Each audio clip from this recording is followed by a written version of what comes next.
Please be seated, ladies and gentlemen.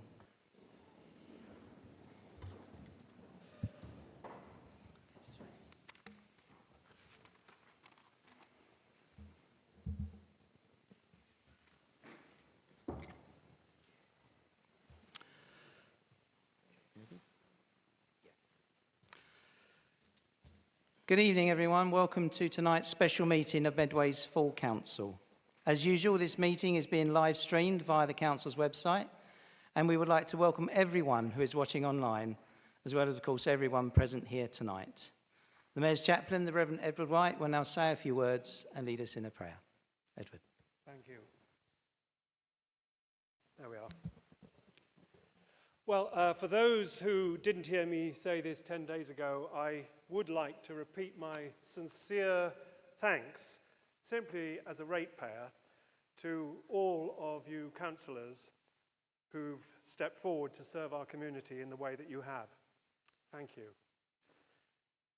A dolphin, seals, a marsh harrier, I believe, though some birder might correct me, beautiful reed beds, wild marshes, passing so much history, glorious views of the highest Norman keep and the second oldest cathedral in the country, the dockyard where Victory was built, I know you all know this, Call the Midwife filmed, so on and on.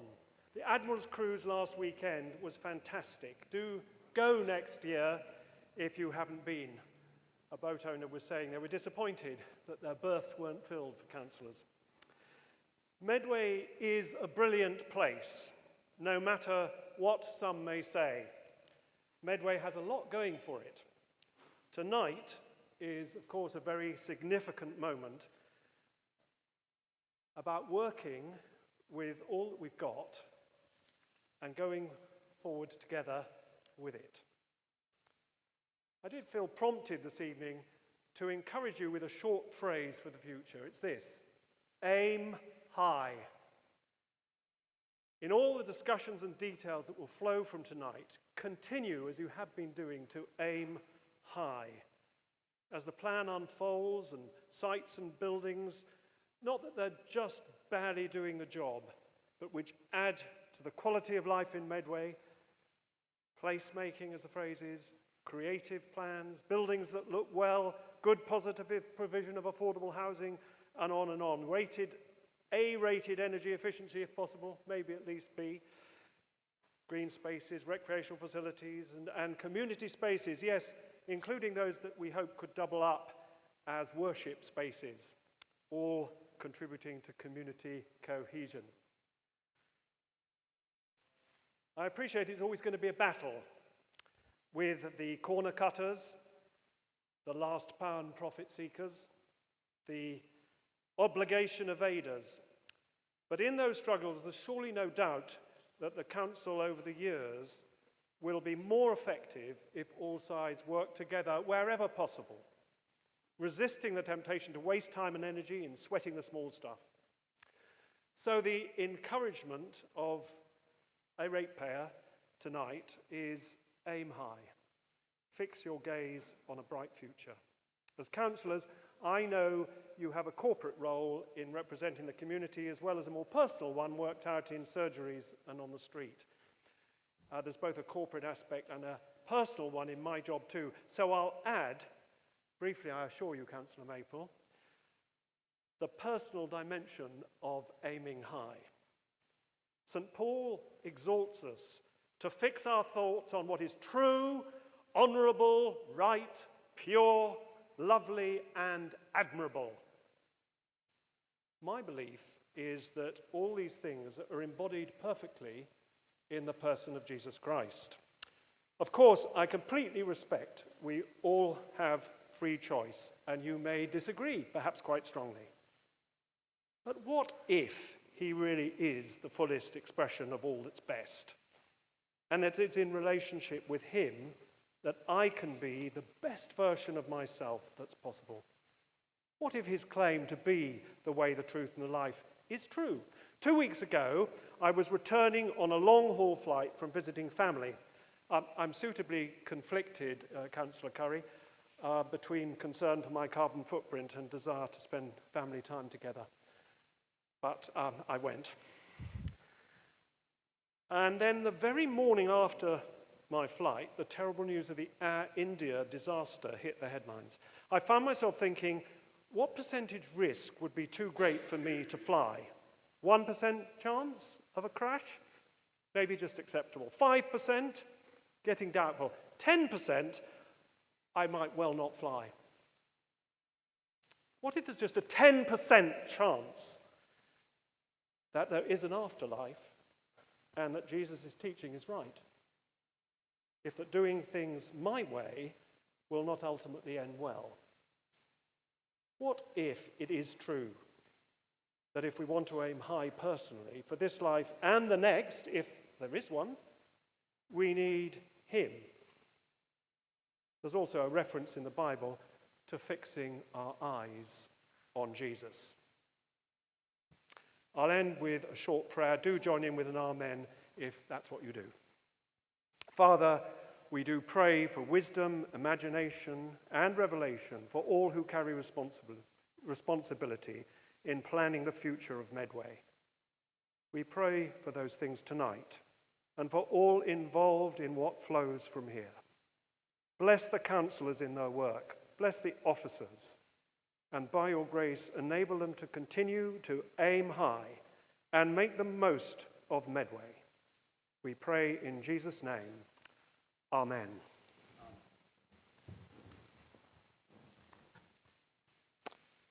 Thank you, Chaplain. Come now to the main agenda. Apologies for absence. Councillor Peake, are there any apologies for absence for this meeting? Sir Hubbard. Sorry, did you catch that? Thank you. Councillor Kemp, are there any apologies? Excuse me, Mr. Mayor. Yes, I've got apologies from Councillor Lawrence, Councillor Spring, the Deputy Mayor, and also from Councillor Barrett. Councillor Sands, are there any apologies? Yes, we have apologies from Councillor Williams. And Councillor Vi, are there any apologies? No, don't have any apologies. Thank you very much. Thank you. Agenda item 2, declarations of interest. Before I ask for any declaration of interest, I would like the Head of Legal Services, Vicky Nutley, to summarise the advice provided by the Council's Monitoring Officer, Bhupinder Gill, ahead of the meeting. Thank you, Vicky. Good evening, Mr Mayor and Councillors. On the 30th of May, you all received an advice note from Bhupinder setting out his advice on the procedure for tonight's meeting and clarifying the position in regard to any required declarations. I'm not going to go back through the whole of that advice now, but I would like to draw your attention to some of the key points. Firstly, dealing with the mechanics of today's meeting, it's been agreed that the usual council rules will be suspended for this evening. The Mayor will shortly be seeking your confirmation of the agreement that's been reached by all groups prior to tonight. This was agreed on a cross-party basis and is irrespective of whether or not members agree on the content of the local plan at this stage. Turning to the position of individual members, issues such as the local plan and prospective sites for development are rightly ones on which members representing their residents will have strong opinions. However, those strong opinions must be capable of revision if the evidence put before you requires it. If any member believes they may have indicated they have a closed mind, either by a previous statement or action, they should consider the risk of actual and perceived bias.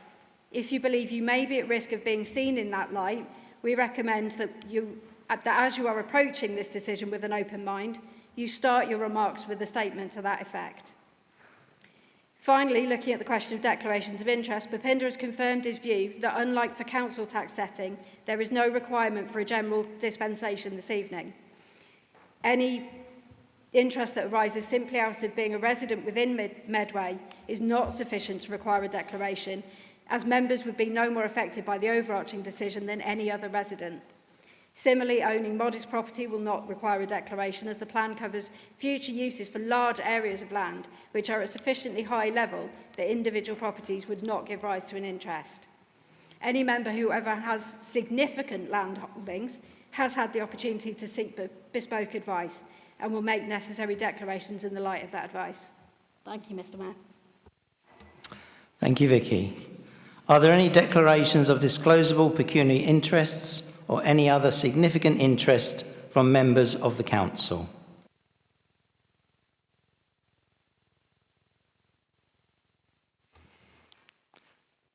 Thank you, members. Come now to the Mayor's announcements. Like many of you, I've sat through quite a lot of council meetings, and quite often at this point, it's a moment of sadness because we reflect sadly on a life lost. But tonight, I'm delighted that I can begin with a moment of good news. And I would like to open my announcements this evening by congratulating Councillor Gary Hackwell, who has just been named in the King's Birthday Honours List for 2025, where he has been awarded the British Empire Medal for services to young people and the community of Medway. On behalf of all members, I would like to say well done to Councillor Hackwell for this tremendous achievement. Well done.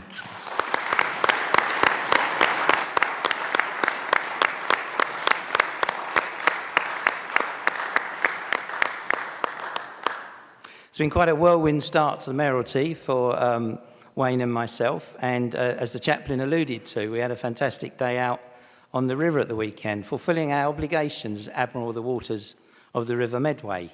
And as part of the mayoralty, we are fundraisers for the two mayoral's charities, Caring Hands in the Community and Slide Away. And the first of our fundraising events will be on July the 22nd with the ever popular called the Midwife Tour. We're delighted to say that the Dockyard have allowed those attending the tour to then stay and enjoy the rest of the attractions for the rest of the day to further make it more appealing. So please do contact the mayoral office if you're interested in that. Thank you. Now, to assist with the smooth running of tonight's meeting, group leaders had informally agreed how we would deal with any amendments and timings this evening, and all members were advised of these changes in advance of the meeting. I can confirm that no amendments have been received for this meeting. However, I shall just run through the remaining changes as follows. The usual time limits on speeches in relation to agenda item 5 to be suspended, to allow the following instead. The proposer to speak for up to 10 minutes when introducing the report and moving the recommendations. The supporter of the proposal to speak for up to 5 minutes when supporting the proposal. Other group leaders or their nominees from the Conservative Group, Independent Group, Reform UK Group plus Councillor Spalding to speak for up to 10 minutes each. The normal time limits will then apply for all other speakers, i.e. 3 minutes. Because these are changes to the council rules, I move that we suspend council rules to facilitate these changes. Is that agreed, members? Thank you. And as ever, please, can I remind members to speak clearly into the microphones? Please don't stand up too far away from them because the sound does not carry and we do have a full room. To ensure that people in the public gallery and watching the live stream can hear properly. And finally, members, I would also ask that you would only interrupt another member while they are speaking if there is a genuine point of order or point of personal explanation to be made. Thank you. Come now to agenda item 4, the leader's announcements. May I call on the leader of the council to make his announcements. Thank you. Thank you very much indeed, Mayor Clark, and it was a pleasure to be with you on Saturday. It was definitely a dolphin and not a porpoise, for the avoidance of doubt. Can I join you in congratulating Councillor Hackwell on his richly deserved recognition in the birthday honours list. The Duke of Edinburgh, which I know he's passionate about as a scheme. Of course, at one point, I think pre-COVID, Medway had the second highest individuals attaining those records next to Manchester, something which has perhaps continued in other elements of life today. But Gary, richly deserved, and I know you will be the first to say it's a team effort, but teams need leaders, so congratulations. I'd also, at the same time, while I'm on my feet, want to recognise the 4 other Medway residents who were also recognised during those honours, Sean Spires, Anne Thorpe, Dudley Hubbard, and the Pride in Medway overall winner, Paul Dennington, and we wish him well as he starts his walk for life from up north to down very south here in Medway. Congratulations to all those Medway residents for their efforts in making our community better. While I have the floor, I'll make a very rare exception of a second leader's announcement. I don't normally, but I will tonight. Can I thank councillors who joined me on the Appointments Committee? It was a really challenging set of circumstances because we had such an incredibly strong field for the role of Assistant Director for Children's Social Services. But I'm incredibly pleased to announce to Council that the interim Assistant Director has now been made permanent, Kelly Cogger, who has got a strong track record of service delivery here in Medway, and we wish her all the very best in her new substantive role as Assistant Director for Children's Social Services. Thank you, Mayor Clark. Thank you, Councillor Maple. Come now to agenda item number 5, the local plan. Councillor Curry, would you like to make a proposal?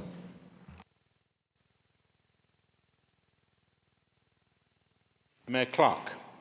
I'd like to just start off what I have to say this evening with a huge thanks to the team who produced this plan, to Dave Harris and Catherine Smith in particular, but also to the people who've worked with them as well. I'd also like to thank the leadership of the council, to Richard and Adam and Mark Brethwick and the colleagues across the council who've all made contributions over the last couple of years to the result we have tonight.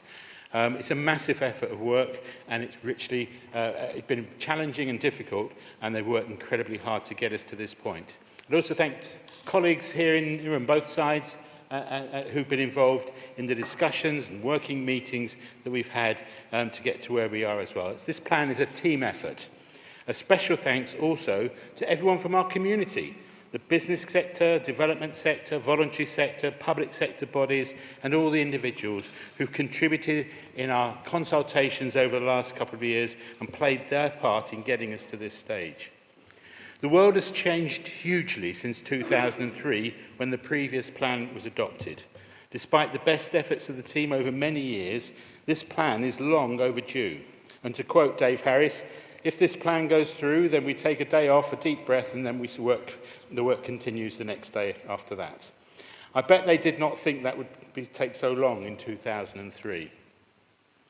Any plan of this significance is a lengthy and complex process. Colleagues, you have to have all you all had a chance to see and hear the presentations, read the reports, the papers for this evening. A huge amount of work has been done to reach this position.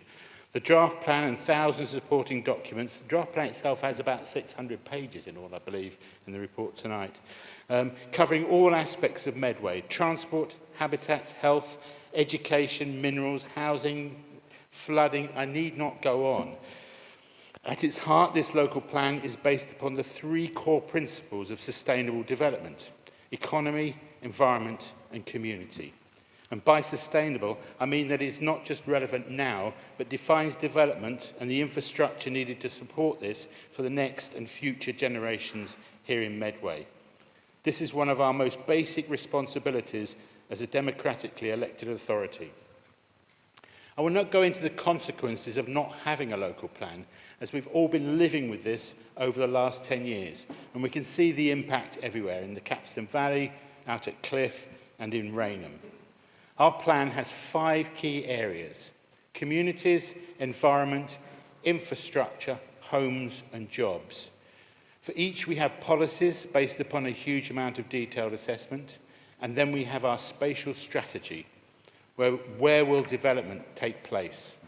The planning team have gone through this very carefully with all of us, with a special focus on housing. There is no doubt that this housing is challenging, with a figure of around 24,500 to be achieved. But you've seen how this can be delivered with a 40% brownfield, 30% urban fringe, and 30% greenfield split. To support this growth in our community, we need jobs, we need schools, health facilities, a sustainable transport network, green spaces, and much more. We also have a duty to protect our environment, plan for climate change, care for our internationally important biodiversity and landscapes, and of course, care for our precious river, after which we are named. I need to stress that for this local plan to be a success, we must be able to deliver this infrastructure. We have already produced a draft infrastructure delivery plan. And subject to the vote this evening, after a day off to rest, we will set up a team to do this work. Thanks again to the officers and for the support of colleagues in the community over the production of this plan, and I'm looking forward to hearing your views and comments this evening. Is that supported? That is supported, Mayor Clark, and I will reserve my right to speak.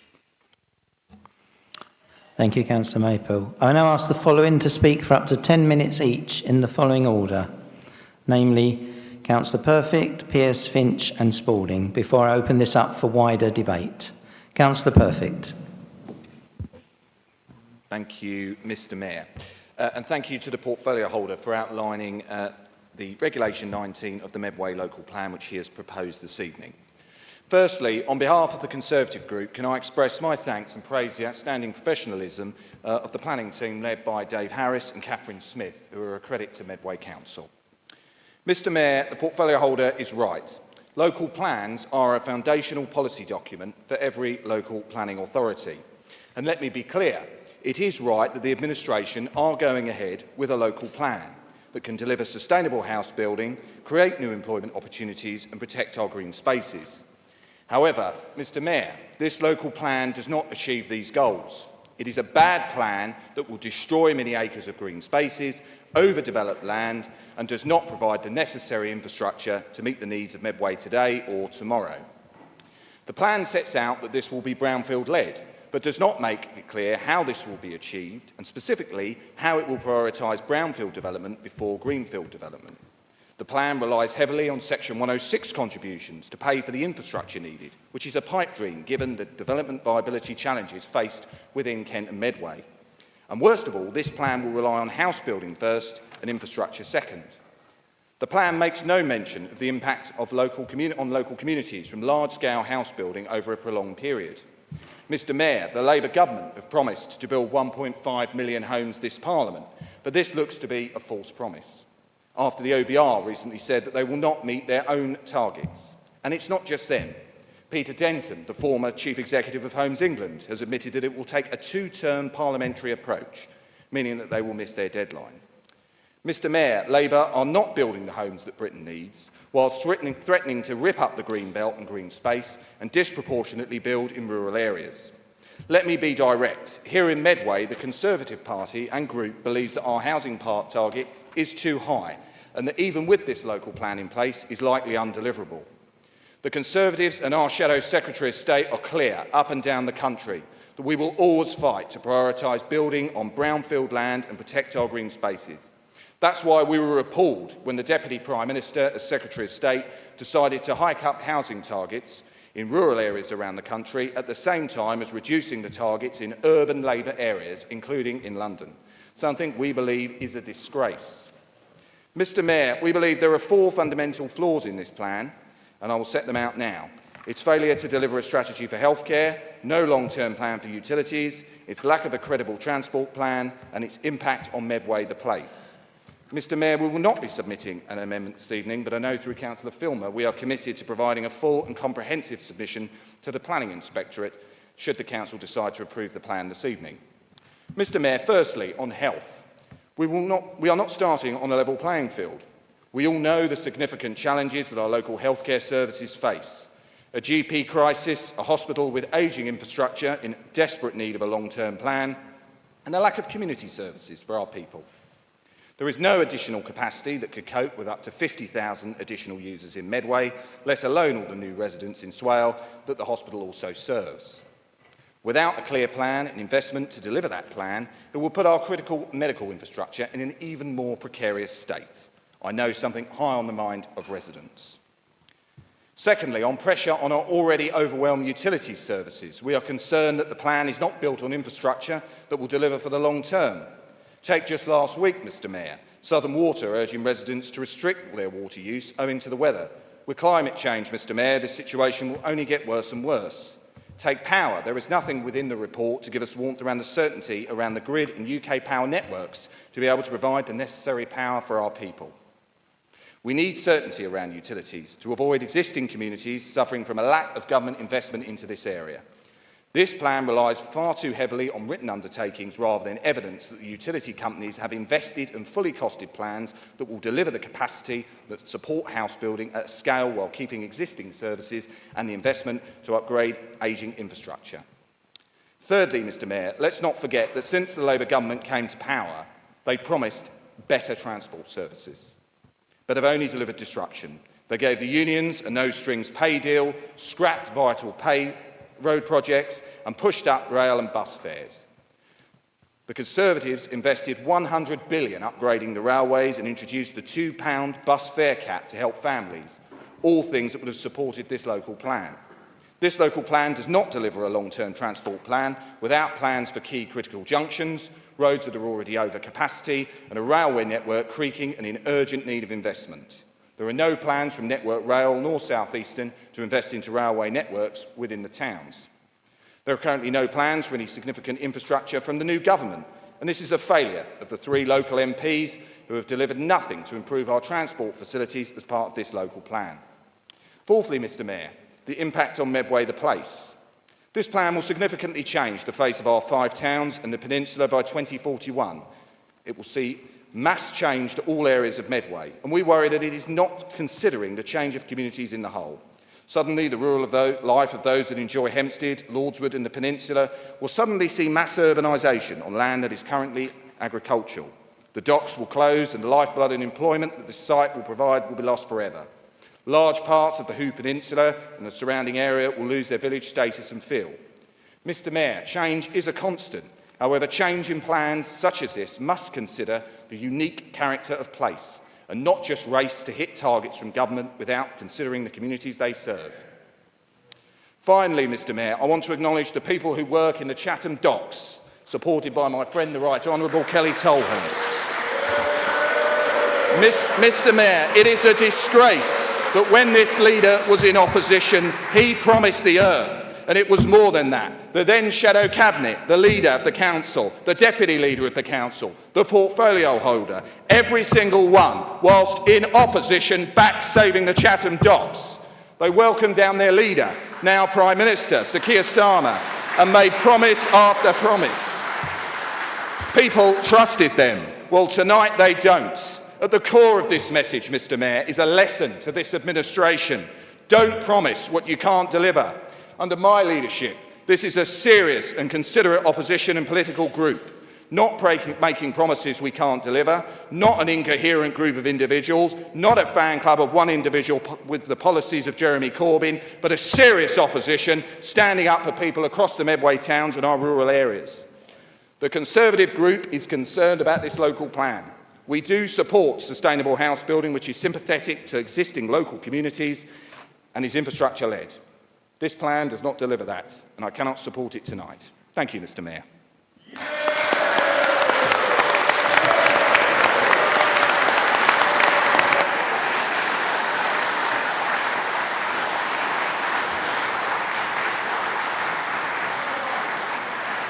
Thank you, Councillor Perfect. Councillor Pearce. Thank you, Mr Mayor. The 2003 local plan was prepared before the creation of Medway Council in 1998, during a period of local government reorganisation, and history is repeating itself, and once again we face LGR as well as a new local plan at the same time. The 2003 plan allocated 700 houses in Hoo, as well as promised retail facilities to make the plan sustainable. The houses were built, but not the retail facilities. The Council's first proper attempt at producing a local plan from scratch was in 2007. That plan allocated sites for 16,000 houses over 14 years. The leader of the Council, Councillor Chambers, said on the record that the Conservative administration would never develop the Capstone Valley, and the Labour group supported the 2007 plan. In order to protect the valley, the Council allocated thousands of houses on the environmentally sensitive Hoo Peninsula, predominantly at Lodge Hill. And to be clear, this is Lodge Hill 2007 and not Lodge Hill 2012. The planning inspector rightly found the 2007 plan unsound, particularly because not enough space had been allocated for economic development and employment.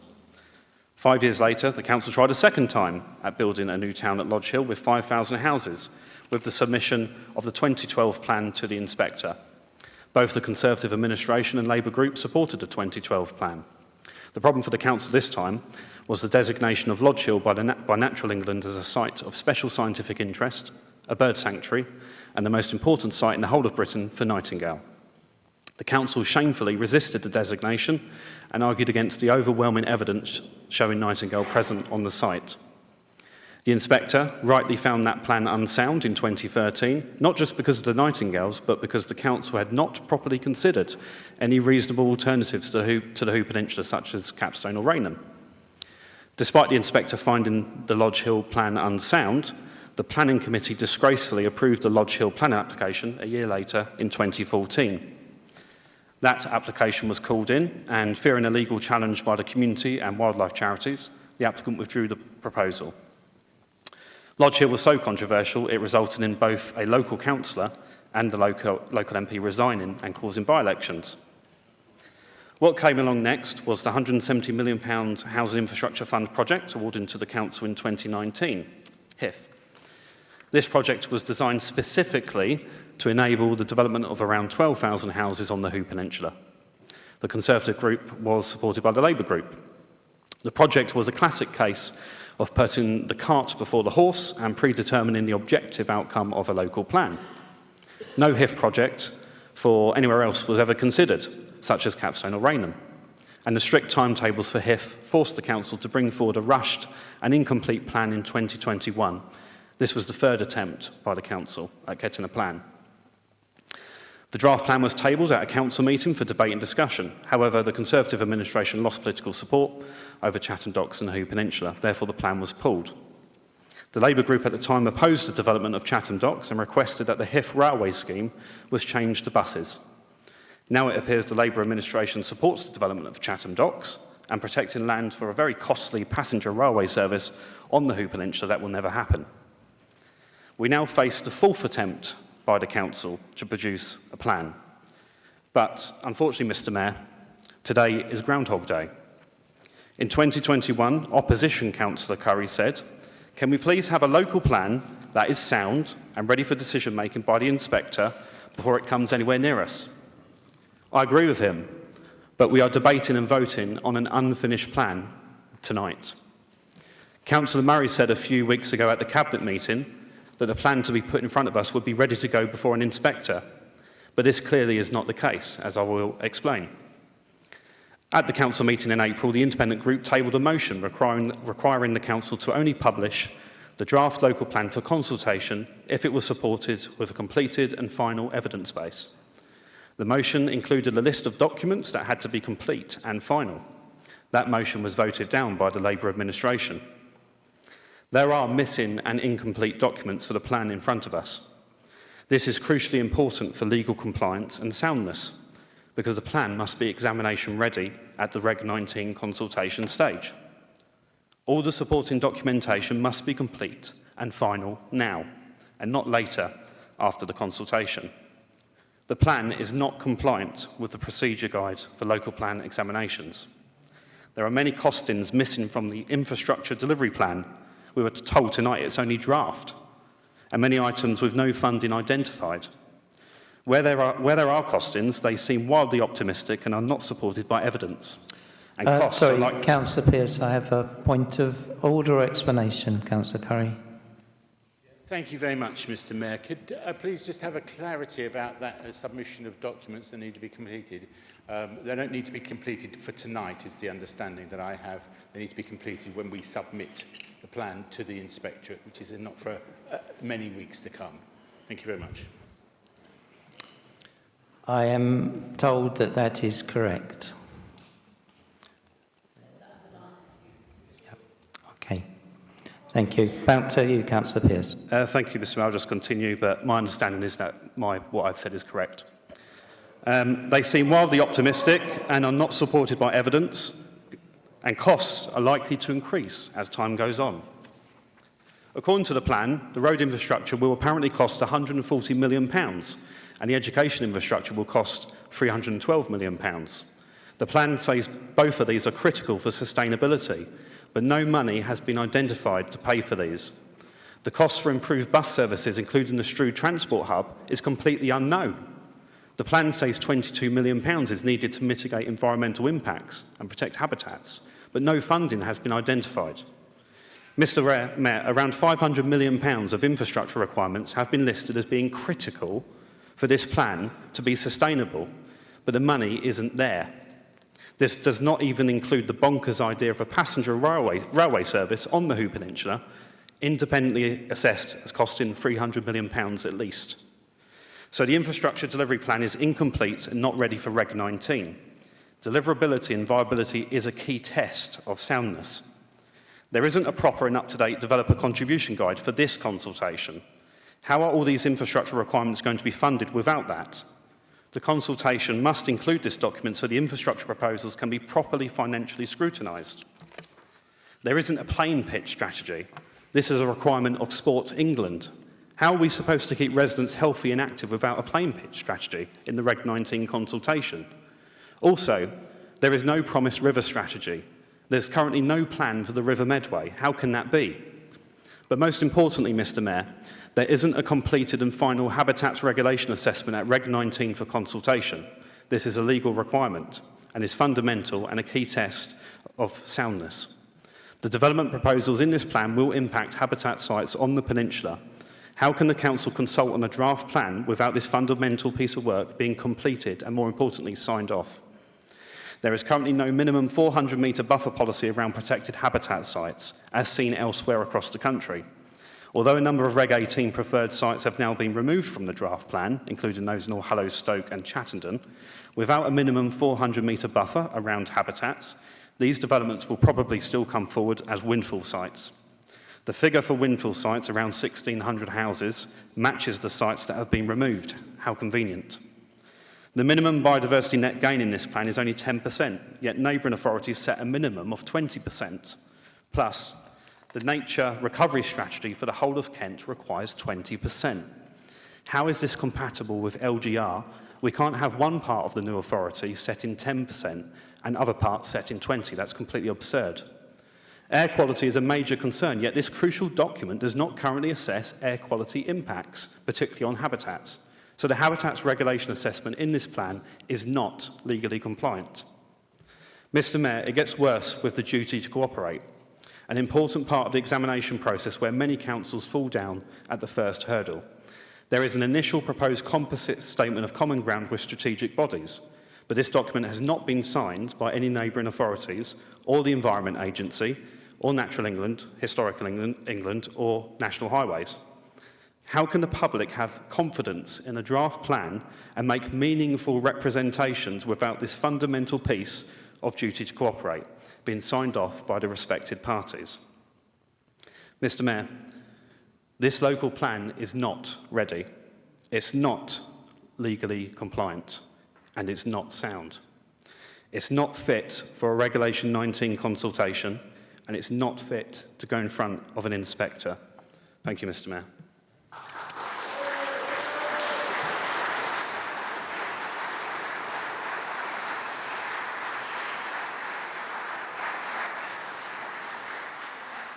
Thank you, Councillor Pearce.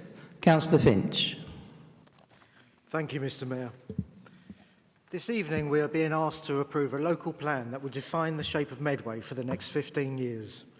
And while some may call this plan ambitious or comprehensive, I stand here with deep concerns for the future of Medway. Because what we have before us is not a bold vision. It is a document preoccupied with housing delivery to the exclusion of nearly everything else. Jobs, services, identity, sustainability and truth. Let's start with the numbers. The plan sets out to deliver over 24,000 homes by 2040. But how many new employment sites are guaranteed in return? Although the plan mentions innovation corridors and employment zones, it falls short of setting measurable job creation targets or protecting traditional industries. While it allocates some employment land, much of this is in remote locations like Grain and Kings North, while traditional job centres like Chatham Docks and Medway City Estate are put at risk. That's not job creation. That's not job creation, it's economic displacement. Mentions of employment sites are vague or delayed, often kicked into the long grass. The overall impression is that this plan reads more like a real estate portfolio. Housing here, housing there, and more housing still, even when the infrastructure cannot support it. Nowhere is this clearer than with the proposal to redevelop Chatham Docks. Chatham Docks is not surplus land. It is not derelict. It is not waiting for a better use. It is an operational industrial maritime site that supports over 800 direct jobs, contributes up to £170 million per year to the local economy, and is home to businesses involved in marine services, logistics, engineering, and supply chain work, many of which cannot be easily relocated. In fact, some of those businesses have said that if this site is lost, they will not relocate elsewhere in the UK. They will move their operations to Europe. That's not just the loss of a facility, it's the loss of Medway jobs, Medway businesses, and Medway investment to overseas markets. So why is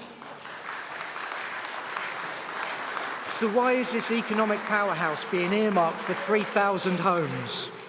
The Council's own sustainability appraisal findings, produced to guide this very plan, highlight major flaws in this proposal, major negative effects for climate change mitigation and adaptation, negative impacts on biodiversity, geodiversity, pollution and waste, and unresolved concerns around infrastructure capacity. These are not just technical red flags, these are fundamental policy contradictions.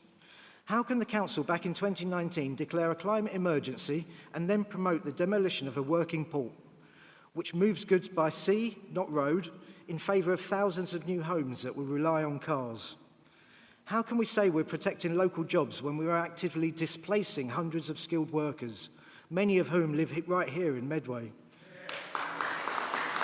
And let's not forget, this is not just an economic issue, it's also one of leadership integrity.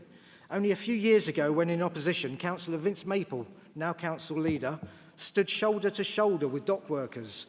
He said, we need to protect Chatham Docks.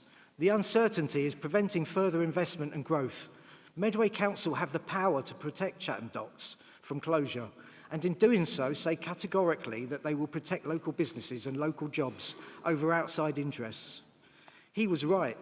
We do have the power. But where is that power now? Deputy Leader, Councillor Theresa Murray, called the docks a modern, thriving port and urged residents to fight for it. She spoke of its role in supporting skilled jobs, innovation and Medway's manufacturing legacy and said, I encourage Medway residents to write to the Council to show them that we value our environment, a thriving local economy and skilled jobs that build on the legacy of innovation associated with Medway manufacturing and production. So what has changed? Not the docks, not the jobs, not the facts. The only thing that's changed is the political narrative. Mr. Mayor, this kind of flip-flopping undermines trust in this chamber. It raises questions about who this plan really serves, Medway's working people or outside interests. And this issue isn't isolated. This issue isn't isolated to Chatham Docks. Across the plan, we see a pattern of employment land eroded, downgraded or replaced by vague mixed-use categories. Take Medway City Estate, long home to small businesses and industrial firms. This plan opens a door to repurposing parts of that estate, not for modern industry, but for yet more residential development. We've even been told flooding is why Medway City Estate should be turned into housing. But who benefits from that? Industry can adapt to flood risk far better than residential flats. Are we really proposing to house families in flood zones while pushing jobs out? Where is the plan to protect and grow Medway's industrial base? Meanwhile, the document fails to address the consequences of this kind of overdevelopment on our services and infrastructure. The plan calls for over 24,000 homes, which, based on national averages, could mean more than 55,000 new residents. Yet it admits that infrastructure like health services, roads, schools and public transport are all dependent on successful future bids for funding. Let's not mince words. That's code for we hope someone else pays for it. You don't have to take my word for it. The plan itself acknowledges significant shortfalls in NHS provision, unresolved transport mitigation measures, strain on water, energy and broadband infrastructure. How can we build thousands of homes when we can't guarantee hospital beds, school places or roads that won't clog up even further? And let's talk about Medway's identity. This plan risks turning our region into just another commuter belt. Gone will be the unique industrial and maritime character of Medway, replaced by high-density flats, uniform developments and infrastructure that fails to keep up. Our towns, Rochester, Gillingham, Strood, Chatham, have histories worth preserving. While the plan mentions heritage in broad terms, it lacks a detailed or funded strategy to preserve Medway's distinct identity amid such intense development pressure. The plan does, however, have some commendable elements, such as its commitment to protecting some greenbelt land, encouraging regeneration in our town centres and outlining a framework to meet Medway's long-term housing crisis. We also recognise positive intentions around expanding green infrastructure like parks, woodlands, the biocorridors, sustainable drainage systems, digital connectivity, and proposing long-term opportunities for economic innovation through higher education partnerships. Our thanks go to the officers who have worked diligently and professionally to bring this document together under complex and changing circumstances. However, we cannot support a plan that undermines local employment, risking key zones like Chatham Docks and Medway City Estate. It leaves the infrastructure unfunded with essential services reliant on uncertain future bids. Contradicts sustainability claims while promoting developments that score poorly in its own assessments. It's weak on affordable housing and job growth. The plan focuses on housing volume over housing quality or affordability and fails to present a clear, robust strategy for creating well-paid local jobs to support Medway's growing population. As it stands, this local plan does not adequately protect Medway's economy. It does not secure sustainable infrastructure to match the scale of development proposed. It fails to preserve our historic and cultural identity, and perhaps most concerningly, it does not honour the commitments once made by those now leading this council. I urge all members of this chamber, regardless of party, to set aside politics and stand together for what is right. This isn't about blue, red, or any colour on a ballot. It's about protecting jobs, services, and the future of our towns. Let us send a clear message. We will not approve a local plan that fails our communities. Let's demand better for Medway and for generations to come. Thank you, Mr. Mayor.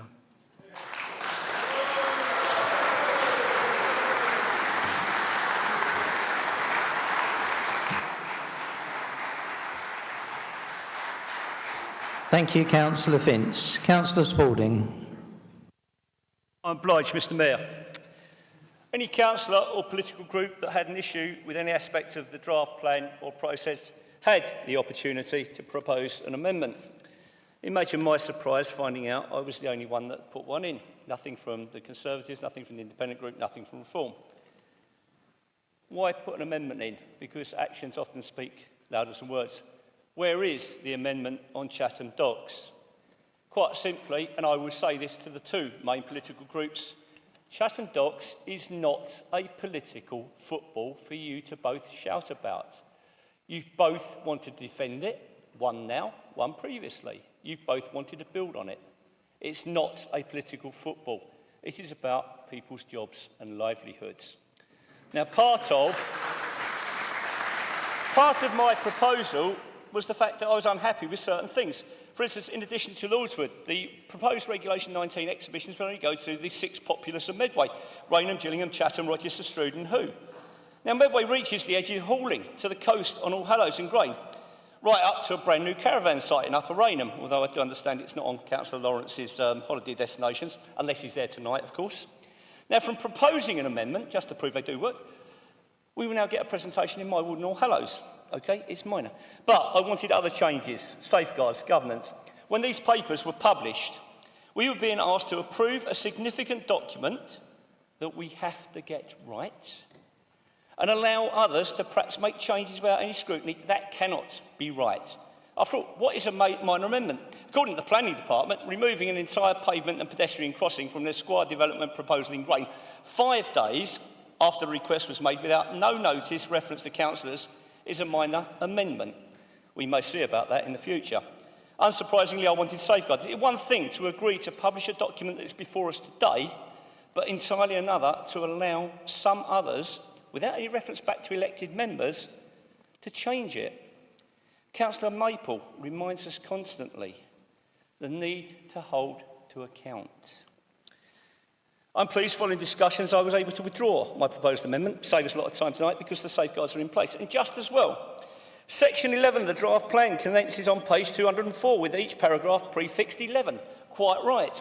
Section 12, however, starts on page 216, but the paragraphs start with 13, not 12. Unlucky for some, maybe. Paragraph 13 commences with paragraph 14.41, while section 14 begins 14.41.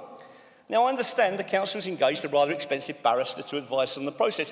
Could we have not hired a not-so-costly proofreader as well? Furthermore, policy T28, page 192, open spaces. Greenbelt folks, pay attention. There is reference to the council's open spaces assessment or playing pitch policy. And to go back on Councillor Pearce's point about getting it right, having everything there. Neither of these options appear as appendix. They may do, but where is it? Begs the question, why has this plan come before us with such an omission and error? We've had this, we've been there before. Perhaps the Cabinet might know. They approved it. Councillor Curry, when proposing this to Cabinet, informed us it was a team effort, including the current 3 MPs and others. Nice of them to share the credit, but also the blame. Who knows where we are? But Councillor Curry referred to a huge response to the consultation and so much feedback. Yet paragraph 7.2 tells us there were only 403 responses to the consultation, of which 255 from members of the public. 255 out of 280,000.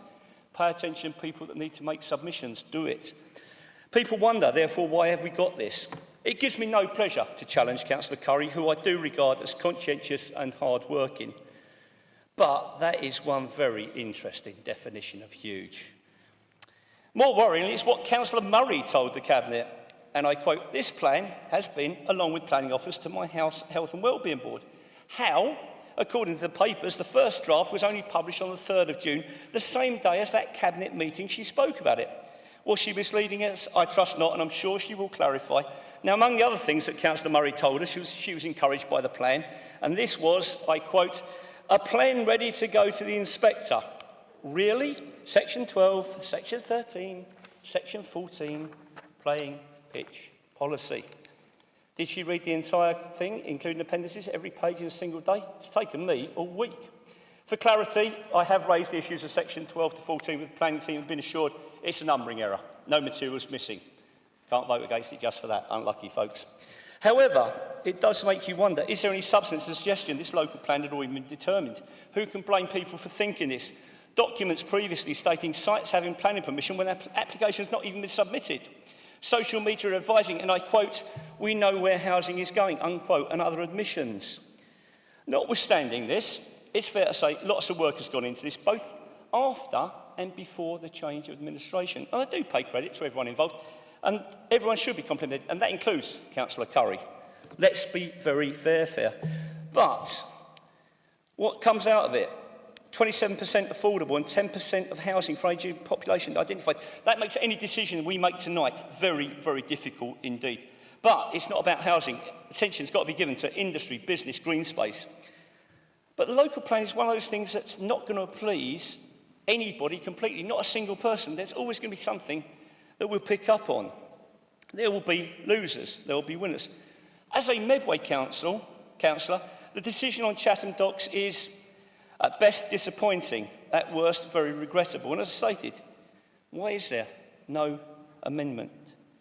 It's not a political football. As a ward councillor, however, whose rural villages were facing 2,000 new homes, but now getting less than 50, 60, I'm delighted that my detailed representations have not just been listened to, but acted upon. But as a Peninsula councillor, I'm sad it's still being attacked. And that said, as a Peninsula councillor, I will continue to support and assist colleagues if called upon. It doesn't stop at who, it goes further. Now, I will say this to all those now taking an interest in the plan. If this draft plan is published, it's not over, it's not done and dusted. There is time.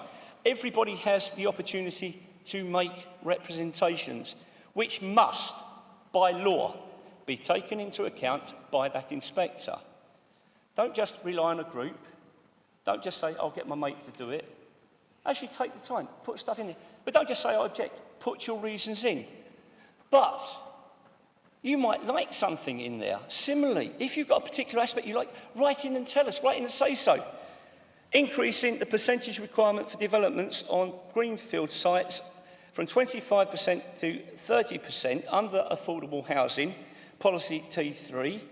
It's not just a good thing, that's an amazingly good thing, because if nothing else, it is going to make it harder for those developers to put things on the fields, the farmland and the green space we all value very, very much. Now, I sit here as an independent councillor, I've read all this, and the decision I take tonight is very, very finely balanced. And the more I've read and researched, the finer it has become. I've got away being a Medway councillor, being a Peninsula councillor, but also, most importantly, being a ward councillor, representing and listening to the residents that elected me, residents of 3 rural villages and a hamlet that really do like their area as it is. I will vote accordingly, in accordance with their wishes. I've been speaking to a lot of people. For all members tonight of this council, tonight is a very tough decision. But I will say this to all members, particularly those of political parties. The question for many of you is, are you a ward councillor listening to and representing those who elected you, or are you a party councillor who will simply do as you are told by others? Mr. Mayor, as always, I am obliged.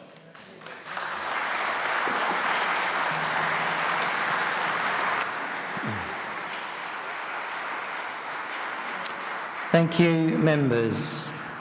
I'm now opening this up for wider debate, but please note that our speaker management system only allows for up to 14 members to be registered at any one time, so we will manage this as the meeting goes on. And finally, just a reminder that all speakers have up to 3 minutes each, and please do speak into your microphone if you turn your heads away. We are not going to hear it clearly.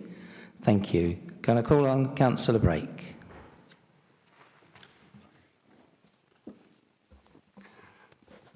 Thank you, Mr. Mayor.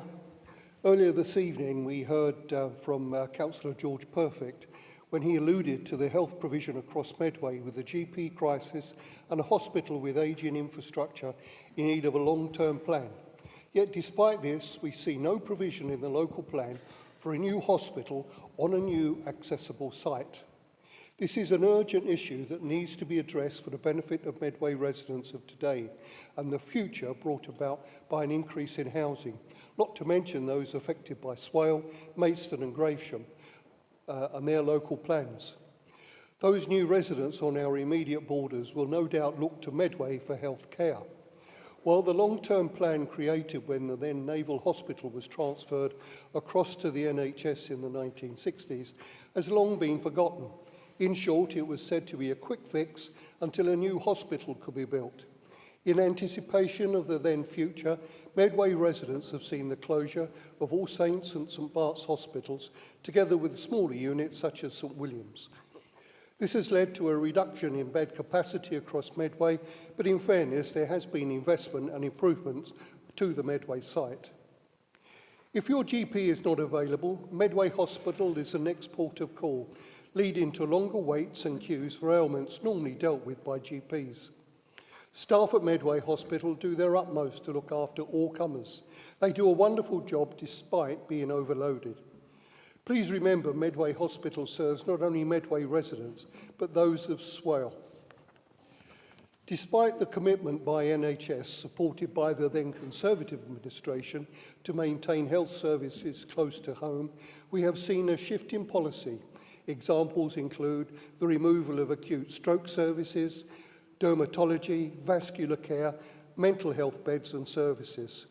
Medway Hospital is said to be one of the largest in Kent, to which I would add, with nowhere to go.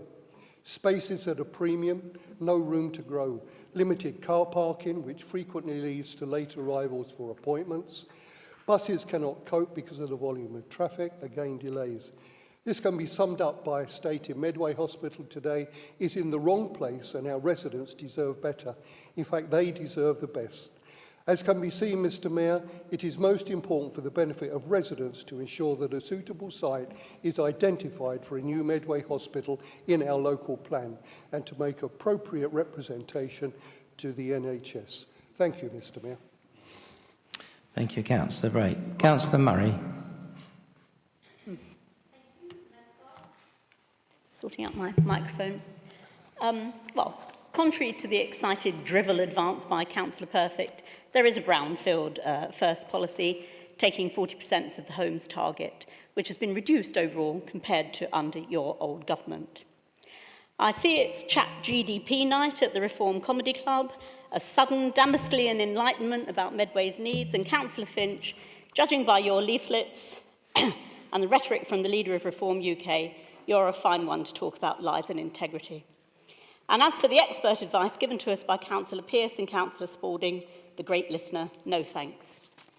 This is a sound and fair local plan, balancing the needs of homes, work, services, travel and the environment. I'm very aware it comes with painful compromise because the plan encapsulates the greater good, not what suits each individual or group affected by the plan. Tonight we're hoping to do what the last Tory administration failed to achieve in 20 years, apart from a couple of near misses, completely failed to protect Medway from predatory developers and costly court cases. For me, politics is not about what you want. It's about what you can deliver. It involves compromise, disappointment and determination, but it is possible to keep your values intact. I want decent homes, good jobs, green space to enjoy, reliable public transport, and great public services for everyone who lives here. And I know there are stumbles and contradictions along the way. Finding space for 24,000 new homes, lower than under the Tories, putting infrastructure in, including health, to serve them and facing up to the challenges that brings, makes the local plan a huge task. And for that, I give my heartfelt thanks to our council planning team for their hard work and determination.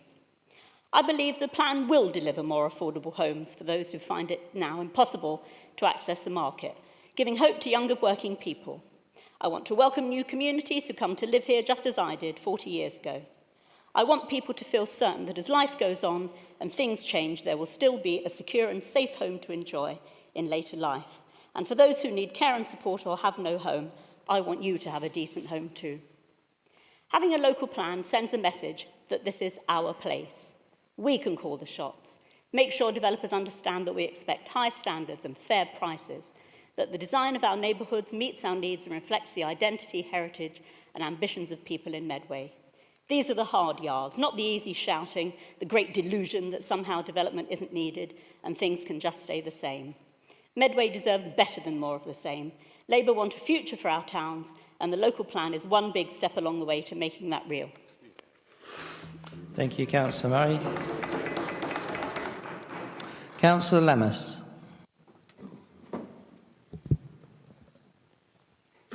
Mr. Mayor, I'm sorry to say that I believe Labour's local plan is hell-bent on building away Medway's identity.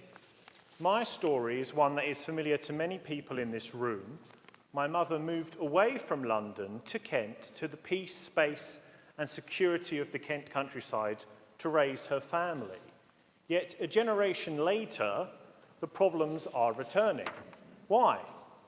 This plan forces upon us housing targets calculated using the National Planning Policy Framework's standard method.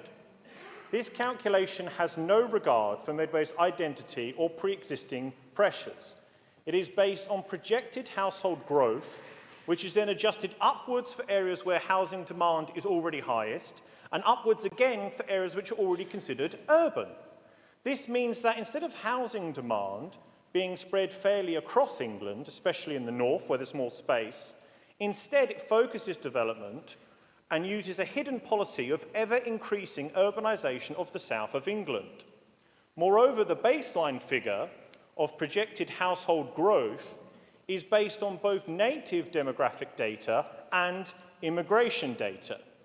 We know from the ONS analysis that demographically natural change, i.e. the difference between the number of births and deaths, has actually fallen since 2011, whereas England's immigration numbers are running at historically unprecedented highs, making up 2/3 of population growth since 2004.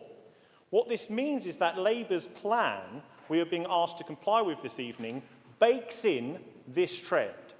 It bakes in a housing requirement based on immigration statistics which we know are historically unprecedented and deeply unpopular with the electorate. Once more, it will take us into the 2040s.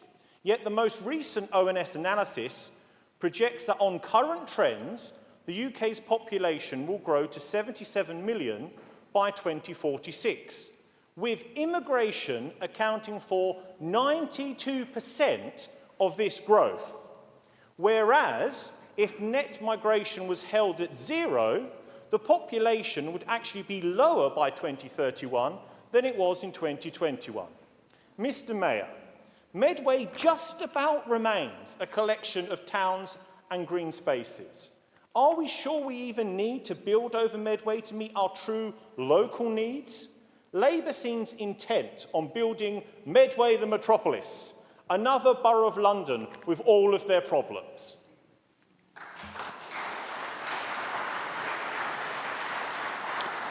Thank you, Councillor Lemus. Councillor Llewellyn-Prenter, please.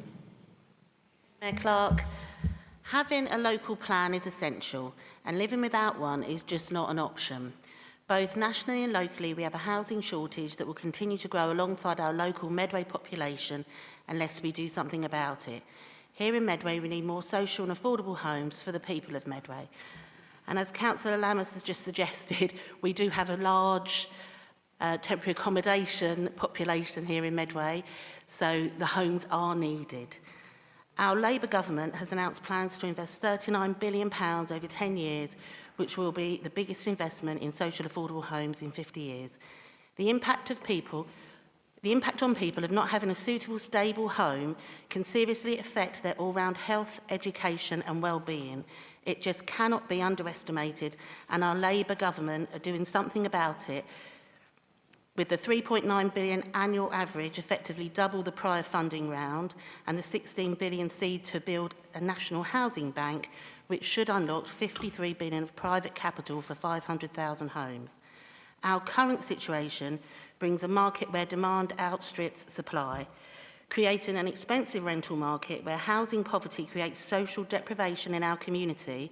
The housing shortage also takes away the opportunity for many to own their own home, resulting in numerous adults not being able to leave their parental home, and we want our younger generations to have the chance of their own home in the future. Having a local plan will give the opportunity for us to build a strategic planned way that includes not only homes but transport, education and employment. We will be building communities for the future, meaning we get a say on where those homes are needed for the best fit with our existing residents, not just where developers seek opportunities that are not part of our larger plan that supports Medway as a whole. This plan may include areas highlighted for development that some members will not welcome, but standing still is not an option. In history, town planners have had to make the difficult decision. I look at my own house, built in the early 1900s. It's surrounded by houses that were already built in the 1800s. Those residents once looked out on farmers' fields, and that view was replaced with a housing development, and without it, there wouldn't have been accommodation much needed for the workers of the dockyard, and Gillingham Park wouldn't exist. The same decisions for growth were made with the expansion of Gillingham into Darland in the 20s and 30s, Twiddle in the 50s and 60s, and Gillingham expanding further and more recently into Hempstead, including building one of Medway's largest shopping centres at Hempstead Valley. These decisions would have been made on the balance of need. However, we need to balance that need versus protecting our farmland, parks and other open spaces. These aren't protected now with an outdated plan that allows house builders to build where they wish. I urge members to consider the next generations as our predecessors did, without which many of us in this room wouldn't have a home. Thank you, Councillor Prenter. Thank you. Councillor Wildey, please. Thank you, Mr Mayor, and good evening, everyone. In my view, there are far too many flaws and concerns within this local plan. The Medway target is too high and likely undeliverable. I will speak on my most pressing concern, that's for the health of our families, friends, residents and citizens of Medway, which are not met by this plan. The failure to deliver a plan for healthcare. In 2017, we, the Council, had concerns with our level of GPs and hospital provision for Medway. Since then, many GPs stopped working in Medway due to retirement or other reasons. Numbers fell considerably until 2020, since when there has been a very slow recovery in numbers, but still not to Medway's previous level of GPs per head of population, and not at the average GP ratio across England. Under the last Conservative government, doctors' numbers rose, but this is a slow process taking 10 years to train a doctor. While Medway's population has had a steady growth during this time due to development, raising the need for more GPs, not less. This local plan has some mention of providing surgeries for GPs, but does not mention how this might bring GPs to Medway. There are already buildings which GPs could use. There are spaces in healthy living centres for GPs. I am told that GPs and pharmacies are being hit with higher and higher taxes under this Labour government, meaning that in future there will be less incentive for doctors moving into general practice. With all the concerns, rightful concerns, with the lack of infrastructure on this local plan, more social housing, more housing for the elderly, our own ageing population, Medway's demographics, these can all come with medical needs. These developments come with benefits, but also come with health requirements. And of course, no developments are just for the present residents of Medway. All will need to see a GP and require good levels of care, not only from a GP, but from all the supporting services moving up to hospital care. I strongly believe that more work must be done on this local plan and that it should not be accepted with all its flaws it contains. We should listen to the concerns of our population.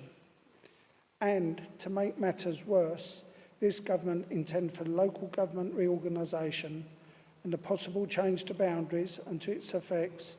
They have not been considered in this local plan, which will be essential. Thank you, Councillor Wilding. Thank you.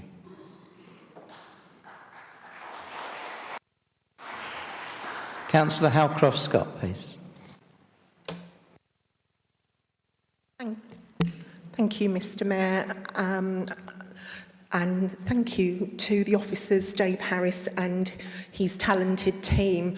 We went, my foster children and I, to the proposed displays for the plan. And today, Councillor Price and myself were talking to children from St James's in Grain. And what they're looking for in the delivery of our proposed local plan is playing spaces. Simple as that. Places that they can be outside and enjoying a sense of community. And let's be honest, we've been in limbo since 2003 here. More Tory underachievement, and that's longer than some Love Island relationships and my internet broadband contracts. But seriously, it's such a relief to have a consultative strategy. It's not perfect, but it's a draft local plan, which actually seems to understand what our communities need. Those children from St James's on Grain this afternoon. It lines up. Medway is not just lines on a map. It's about community. It's about prosperity. It's about physical and mental well-being, education, attainment, economic well-being, stability, good old-fashioned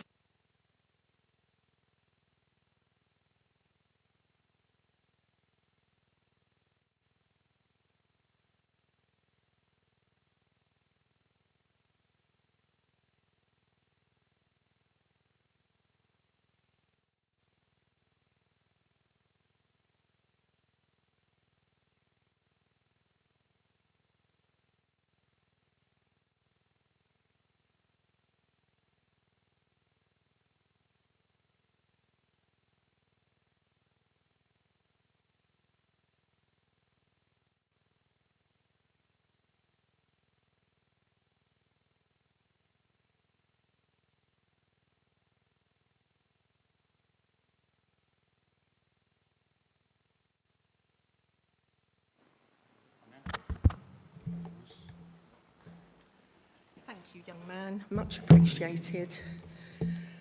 Can I continue? Thank you. Good old-fashioned social equality. This seems not to be only talking about building houses. This will be turning the tide of the house building crisis we inherited, investing and delivering in affordable homes, high quality homes, inclusive neighbourhoods, a fairer deal for renters and households. And, let me say, a place where people thrive, connect and contribute. Communities with culture capital, purpose and pride.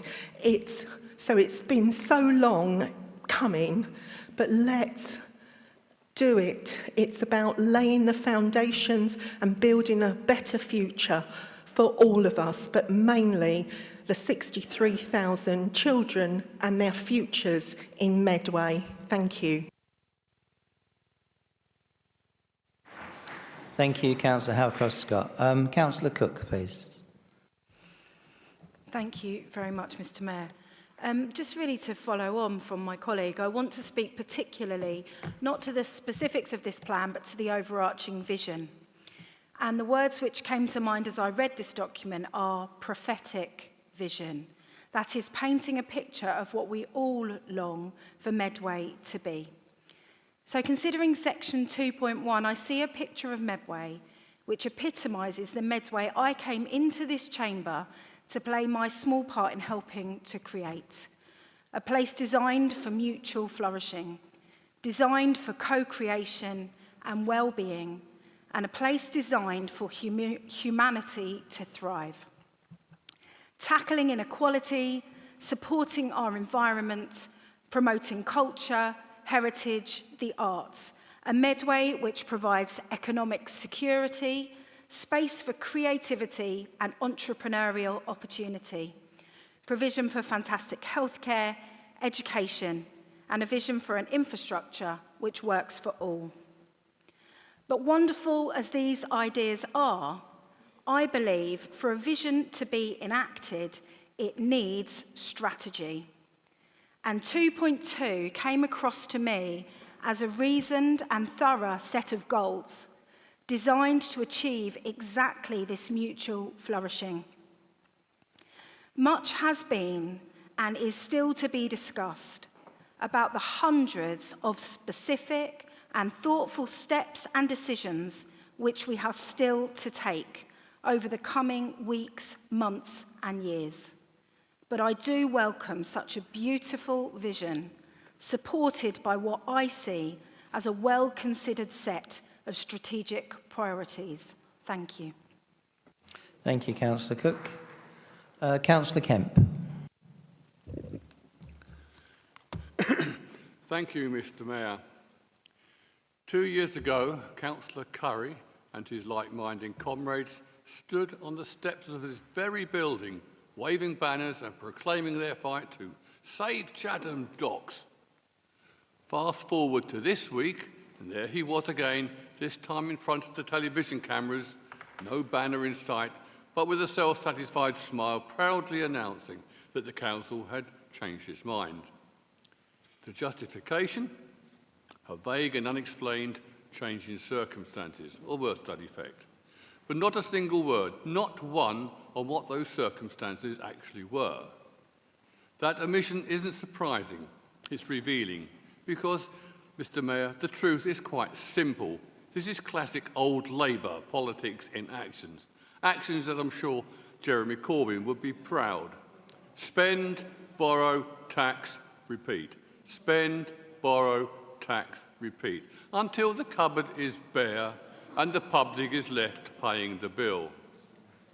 Like their counterparts in Westminster, they're addicted to the political pirouette. Look at the pattern. Winter fuel allowance, pledged, then pulled. Green prosperity, trumpeted, then trashed. Nationalisation of the utilities, once a cornerstone, now a footnote. And as for welfare reform, don't hold your breath.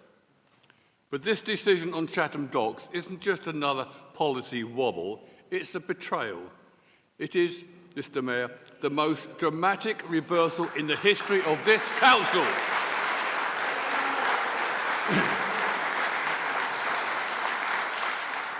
And it signals in no uncertain terms that this administration cannot be trusted to stand by its word. One that exposes a leadership that will promise anything in protest and abandon everything in power. I wonder how many residents of Medway voted Labour on the back of this pledge to save Chatham docks. Mr Mayor, we were told that we could rely on this council to stand firm when it mattered. Well, today they've proven they will fold without a fight. And if they can renege on this one big issue, such as Chatham docks, is it any surprise that we have zero confidence in the other pledges and promises contained within this very flawed local plan? They owe this town more than excuses, Mr Mayor. They owe it an apology. Thank you.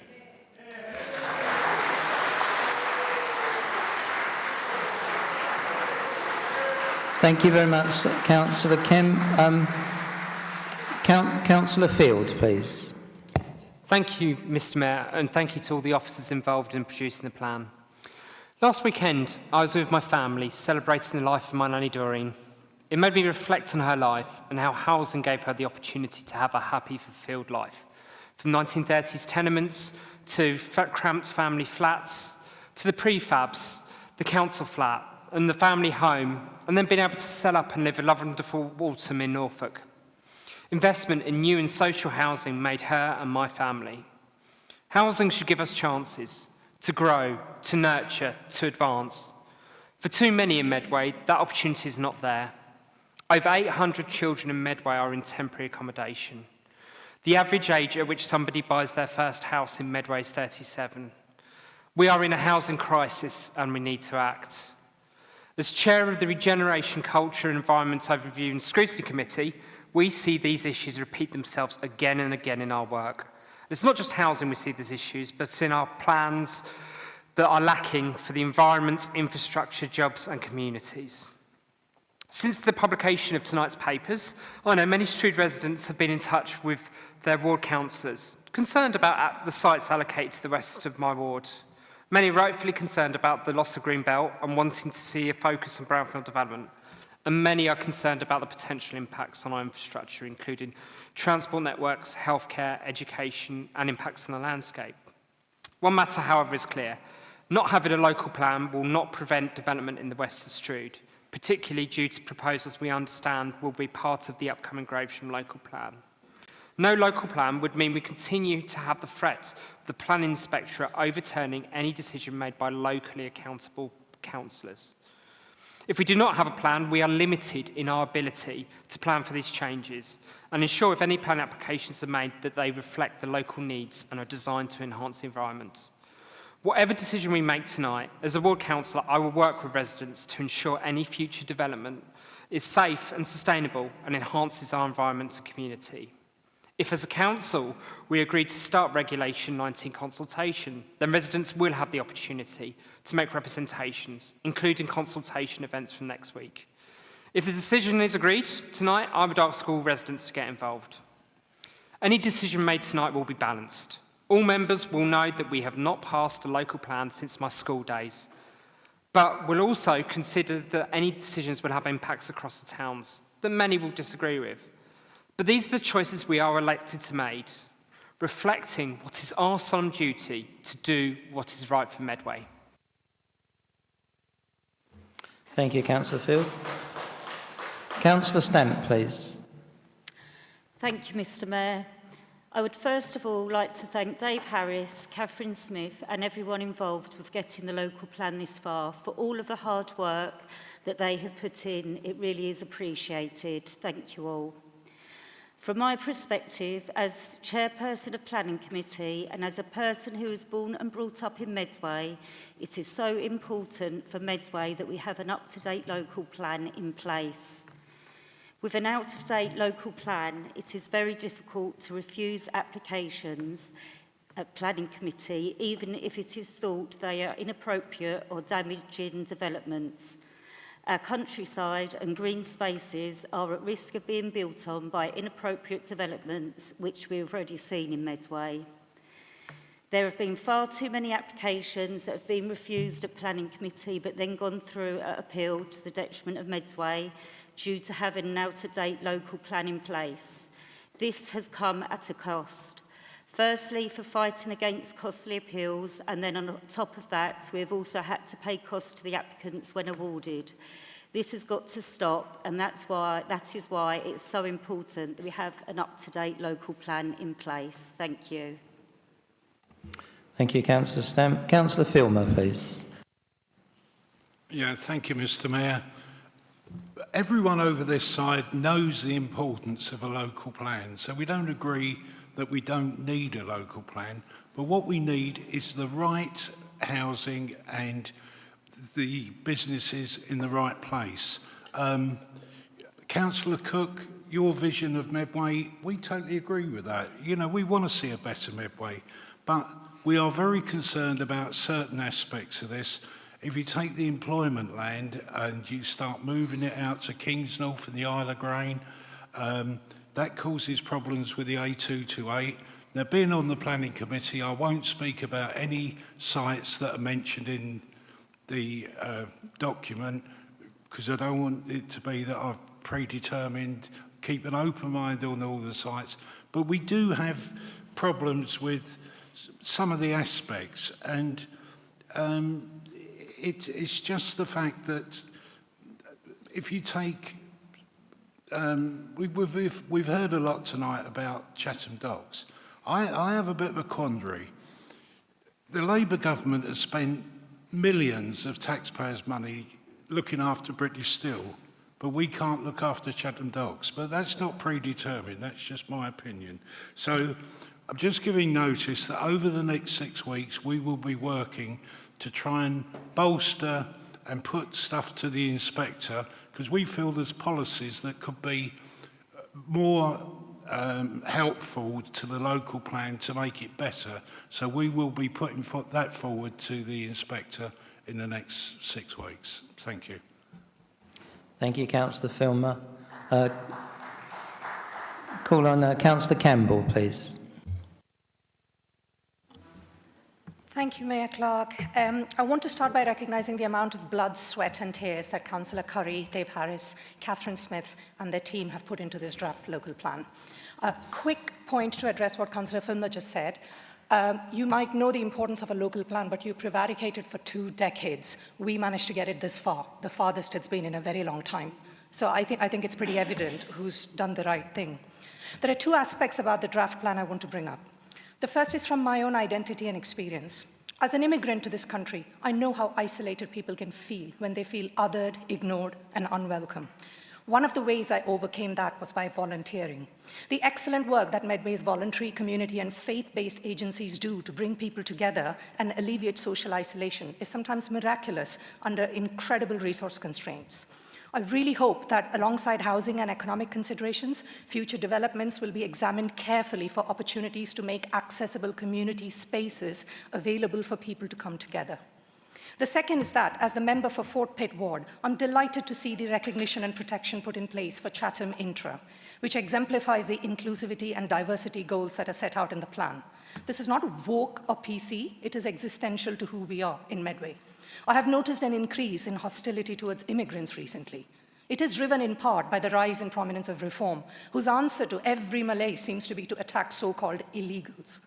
It doesn't matter if people have settled, worked, volunteered here like me, or were born and raised here like my children. We are told we don't belong. I hear Reform are organizing a public meeting locally where they're encouraging their followers to share their discontent. So where is their alternative proposal to this draft local plan? Where is the actual plan?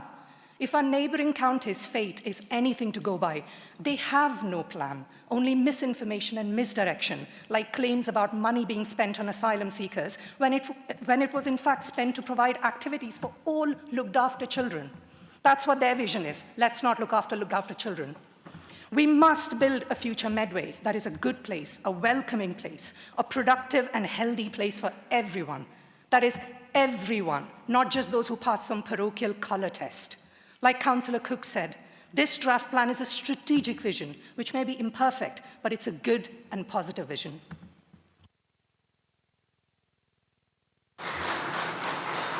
Thank you, Councillor Campbell.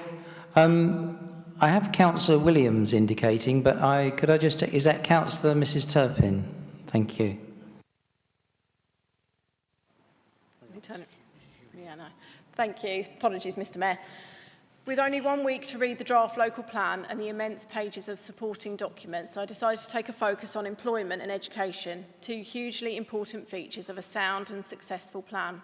I read the Employment Land Need Assessment with great interest. It states, overall, the existing employment areas in the southeast of Medway need to be protected for employment uses because they have high occupancy and are performing well.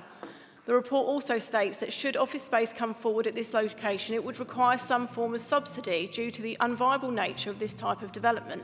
The report also identified a lack of employment space within urban Medway. It identified the needs for 200,000 square metres of industrial land with current supply clustered on the Hoo Peninsula. This requirement assumed no further losses of employment land through regeneration. Because there is no new active planning consent on the northern side of Chatham Docks, the employment lands need assessment does not acknowledge the loss of employment land which would be a result of the regeneration of the site to housing. This would amount to a loss of over 160,000 metres of industrial land. This is in complete contradiction of the executive summary which states that we do not recommend deallocation of existing sites. The landowner has made the claim for years that this site is not viable, but this plan highlights the need for subsidy for flood defence and addressing contamination to build housing. So why not spend that to protect the jobs? This local plan is ignoring all the advice from the consultants in relation to employment. It does not stop there. Not only do we want to risk jobs at Chatham Docks, we now want to start the same process on Medway City Estate, the new victims of this Labour administration. Again, a successful employment site over the past 4 decades, now at risk of decimation. While this relies on 690 houses being allocated on this site, the infrastructure that we are being teased with shows that far more housing will need to be developed to be anywhere close to be able to deliver the footbridge, the green space and the flood defence. Suggesting that these businesses can be relocated to the tip of the peninsula is not going to cut it. Many rely on footfall and people will not travel those distances. And we already know that the road network will need substantial upgrade to even cope with the housing that is being allocated without the additional customer and workforce movement. I note Councillor Patterson laughing through Councillor Perfect's speech, but the residents in this gallery tonight are not laughing. Their jobs have been at risk for the past 4 years. This Labour administration were voted in 2023 based on Mrs. clear Turpin, I have a backing point of explanation, I believe, or order from Councillor Pedersen. Mayor, an accusation there from Councillor Turpin is absolute nonsense. There was absolutely nothing amusing about Councillor Perfect's speech. I was not entertained at all. I was not laughing. Thank you. Thank you. Councillor Mrs. Turpin. I witnessed it as well. You were laughing, and like I say, the people in this gallery are not laughing tonight. This plan is a disaster for the Greenbelt, a disaster for jobs, a disaster for the environment. It is distorted entirely on unachievable housing targets, targets that developers control, and this is to the detriment of jobs, the local economy and the environment. Thank you, Mr. Mayor. Thank you.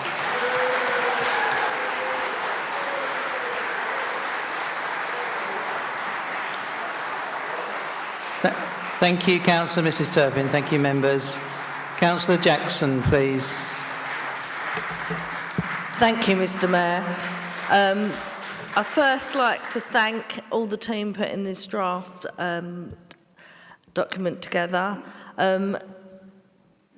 I was the same as Councillor Lammas's mum that moved down to Medway from London because it was to High Housestow because there was lots of green fields, but I also moved into one of the new builds that were built in High Housestow. So I've always had this confliction over building houses and keeping green spaces.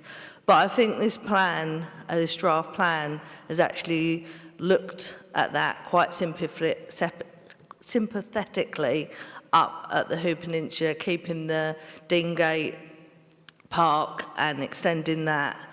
And also, I did do what Councillor Spalding did and went to speak to the residents in Strood and in Who. And two of the topics that came up was transport.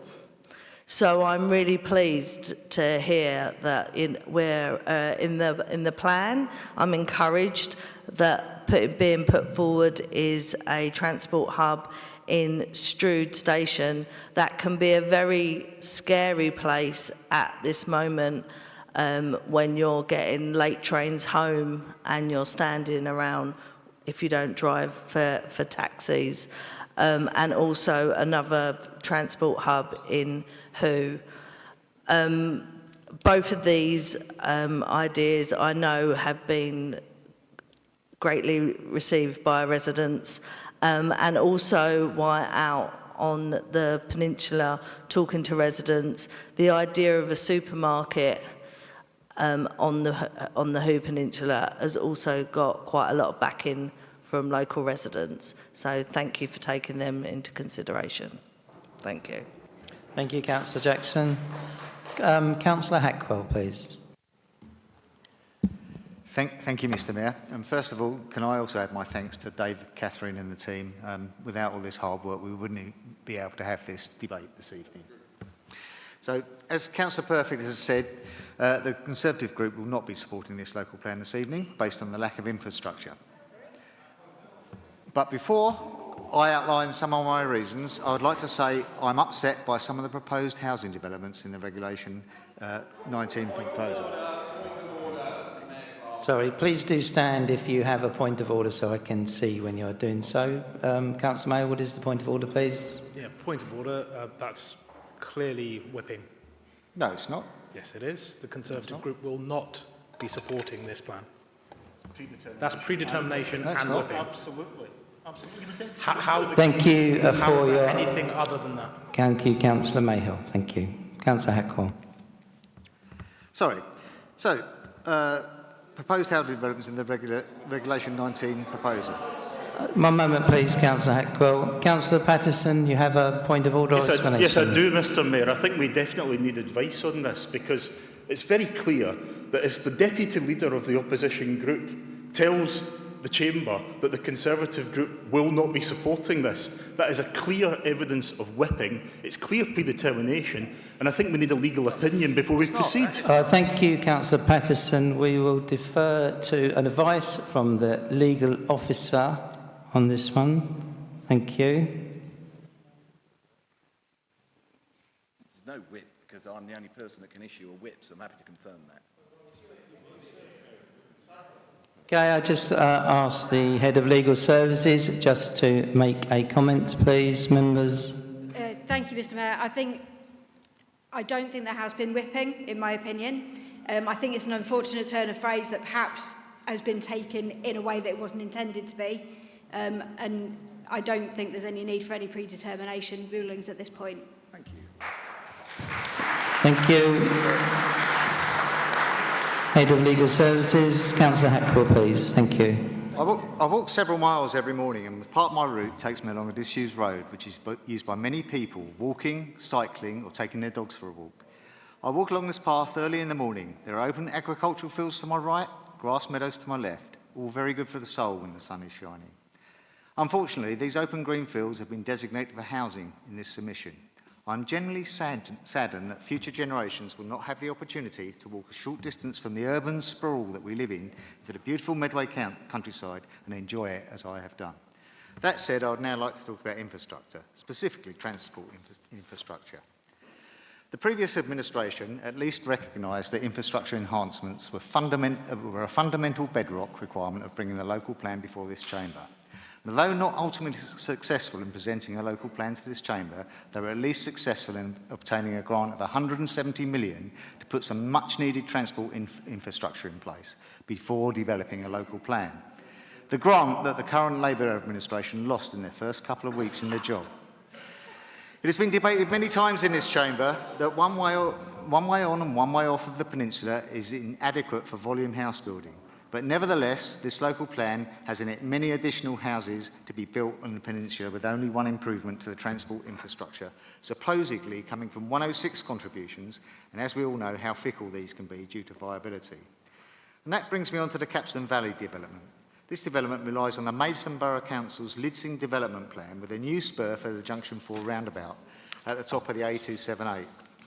For anybody who lives near this junction, they already know that it's already grossly over capacity and only just survives due to the fact that many motorists use the illegal entry and exit system at the Medway services.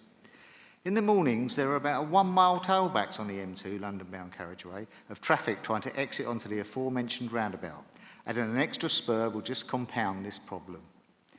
Also included in the plan is development in North Rainham that the previous Conservative administration spent hundreds of thousands of pounds of taxpayers' money fighting it an appeal, which was upheld by the Planning Inspectorate, citing significant harm to the local countryside, highway network, as well as the loss of high-quality agricultural land. So in conclusion, this plan has no depth and relies on other boroughs' highway and Highways England and 106 contributions to deliver improvements to the transport infrastructure, which may or may not happen. This is not a plan that is well thought out. Thank you very much, Councillor Hackwell. Thank you. Councillor Hine, please. Thank you, Mr. Mayor. I shall be proud to be on the right side of history tonight, and I will have no regrets in voting down this deeply flawed local plan. I want to particularly speak about the demands... Sorry, Councillor Hine, I have another. Councillor Mayhill, sorry, do you wish to say? Point of order. How is that not predetermination?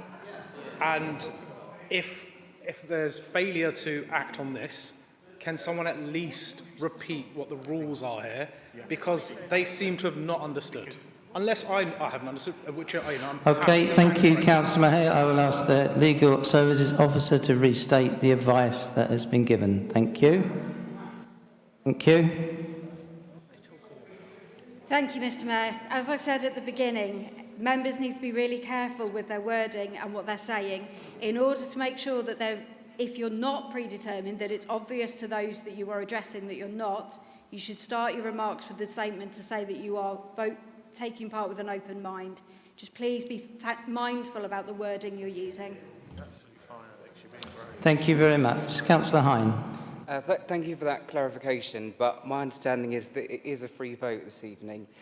As I want to particularly speak about the demands on our utilities and the future of energy production in Medway. As the Leader of the Opposition rightly said, this plan will place significant strain on... Members, please, while the members are speaking, will you please remain quiet? Thank you. Councillor Hine. This plan will place significant strain on already stretched infrastructure. Medway is a national hub for gas-fired power generation, with Europe's largest LNG terminal in Grain. But despite all that capacity, there is still no serious plan to expand our local distribution networks to meet growing domestic and industrial demand. The plan does reference low-carbon heating systems and heat networks, but these proposals are stuck in the feasibility stage. There are no firm commitments, no clear pathways, and no funding plans. We risk locking thousands of new homes into ageing gas and electricity systems without the resilience we need for the future. In Princes Park, my residents are already struggling with sky-high energy bills. I speak to families, pensioners and young people who are forced to choose between heating and eating. This plan offers them no reassurance that new development won't just make things worse. They need a plan that protects the communities we represent, not one that burdens them. And let's be honest, Mr. Mayor, this administration made promises when in opposition that it has not kept. People were told one thing before the election and are being delivered something entirely different now. That betrayal of trust cannot be ignored. Mr. Mayor, I support sustainable growth, but growth must be built on trust, accountability, and infrastructure that works. This plan offers none of those things, and that is why tonight I will be voting against it. Thank you. Thank you, Councillor Hine.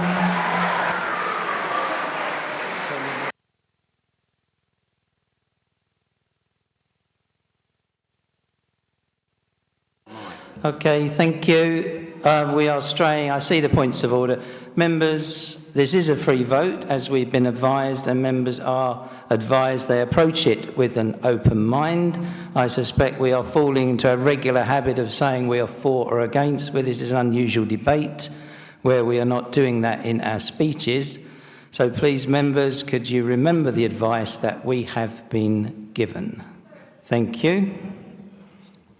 Do you still wish to make a point of order, Councillor Patterson? I think it's really important at this stage then, since we seem to be giving indulgences, dispensing indulgences from the dais after the fact. What does it mean if it has no consequence, if the advice has no consequence, if there are no consequences for members of the council completely running a coach and horses through the advice they've been given? What is the point of the rest of us following the rules if these people are refusing to follow them? Your point of order is... I'm asking a legal point of advice. What are the consequences? Otherwise, there is no legal advice. Hold on, gentlemen, please, ladies. I will just confer with the head of legal services. Please remember that we are being live streamed on this. Thank you.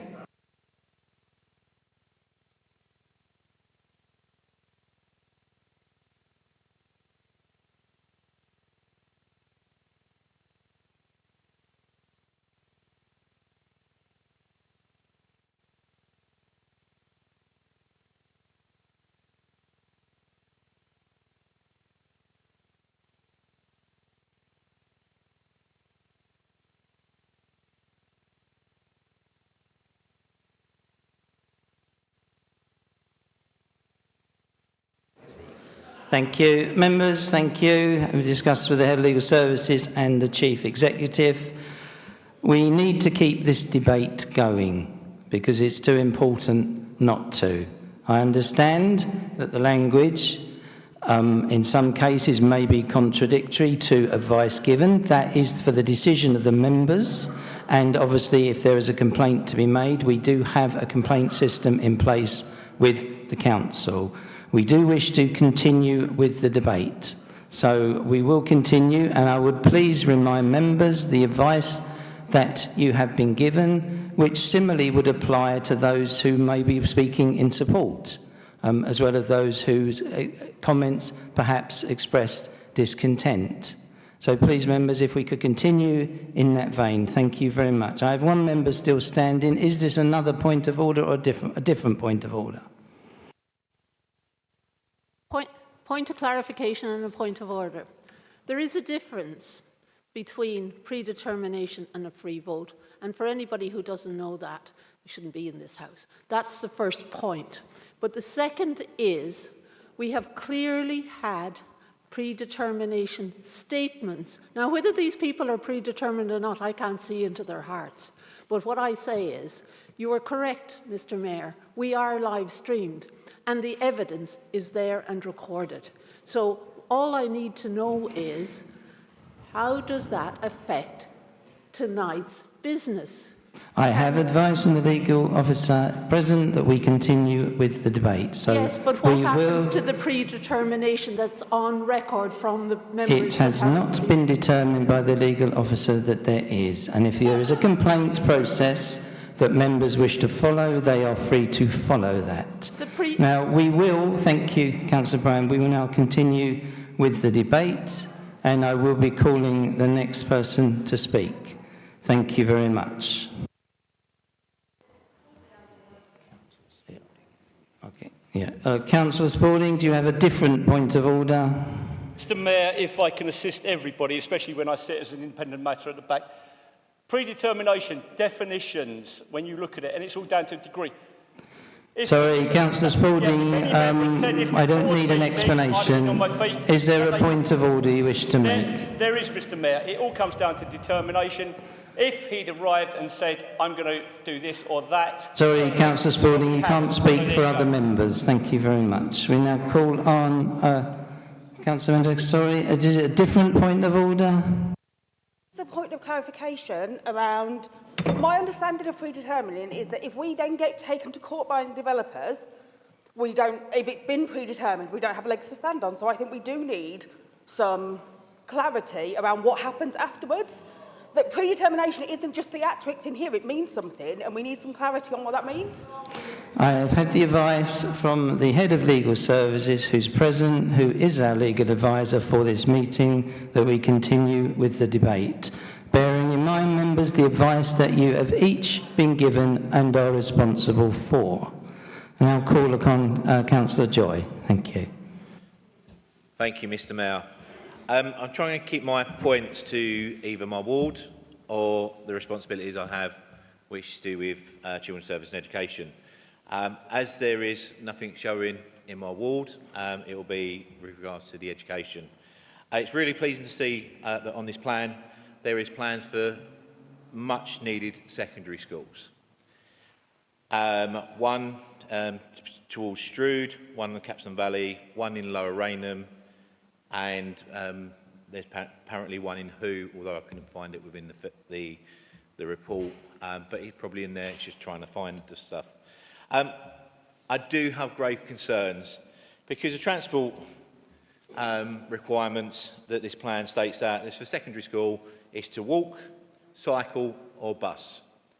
We currently have children that are, if they went by bus, would be spending 2 hours each way going to school. With regards to secondary schools, there's not that many unless you live on top of the school that are within walking distance. And cycling is also the same. If they're spending over 30 minutes cycling to and from school, they're going to be tired when they get in, and the idea of schools is to go in and learn. With regards to Lower Raynham, I look for a bus route. There is one bus route that covers Lower Raynham Road, the 131 bus, with the first bus leaving at 10 o'clock and then coming back at 11:55. Does not fulfil the needs of any schooling. With regards to going to Strood West sort of area, it's going to put up additional congestion on the B2108, A226, the A2. Going in towards Who, you're going to be hitting Four Elms roundabout. We are encouraging people to move into cars, which is going to put more and more cars on there. And with 28,000 extra homes, with the last census, 21.2% of households had dependent children, that will put another 6,000 children needing to go to school. Yes, some of them will be over in the primary schools, which have a little bit less of an issue. But as it currently stands, we've not thought out the transport aspect of making sure we can get these children to school in any other way but a car. And if we're trying to, we've got a climate emergency with regards to the amount of traffic on the A289 already, that will bring up major concerns for the health and safety of our children going to school. Thank you, Mr Mayor. Thank you, Councillor Joy. Councillor Coombs.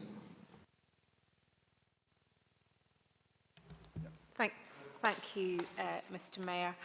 The local plan's about much more than just housing. There's so much to consider, and I would particularly like to focus on what this means for children and young people.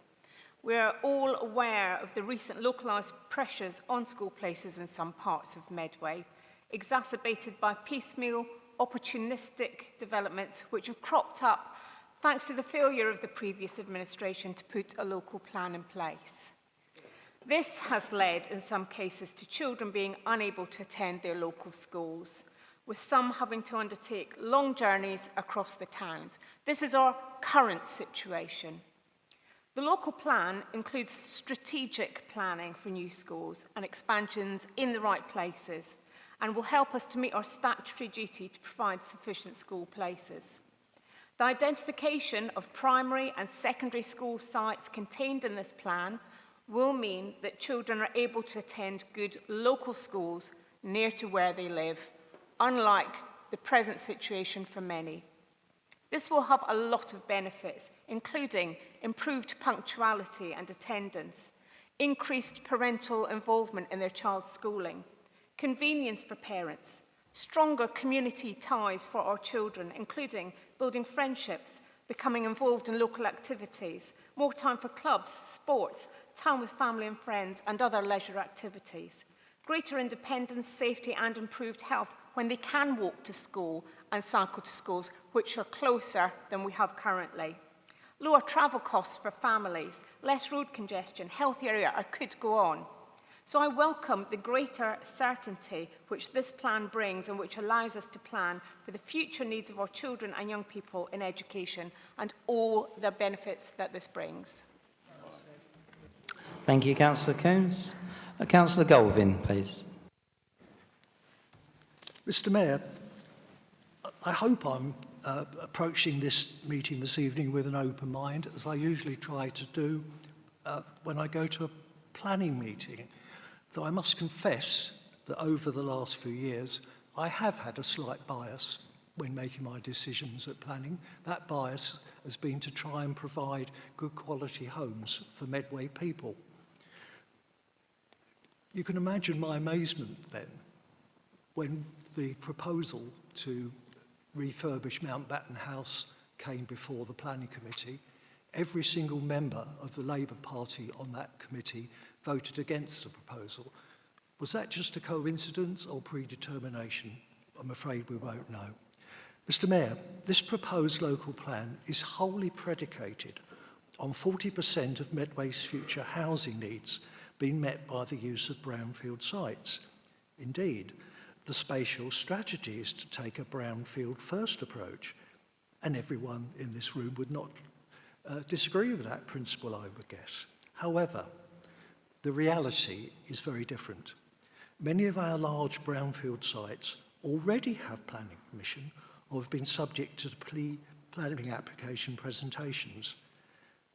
Instead of growing the green shoots of regeneration, many of them are now growing buddleia and weeds, whilst also becoming hotbeds for antisocial behaviour. Bardell Wharf, the Trafalgar Centre, Chatham Historic Dockyard Interface Land, the Buzz Bingo site, Clover Street, the old St John Fisher School, and large parts of Strood Waterfront spring to mind. And there are many more smaller sites as well. The reason for this lack of progress is quite simple. These sites are very expensive to redevelop, and the market prices of new properties in Medway are insufficient to make the profit that developers expect. Without incentives to take on these sites, they will remain in their present state. I have looked in vain at the local plan for how this is to be achieved. This will result in our greenfield sites in the plan being cherry-picked first, as is happening at the moment, and the council will be further penalised for failing to meet its housing targets. The Conservative administration set up the Medway Development Company to help solve these issues, and the Conservative government gave them the first home 30% discount, which made the Chatham waterfront development viable. Without such incentives, this plan will fail Medway. As the only way at the moment these brownfield sites can be made profitable by developers is to pay little or no. Sorry, Councillor Galvin, Section your 106 time is up. contribution. Thank you very much. Councillor Shokar.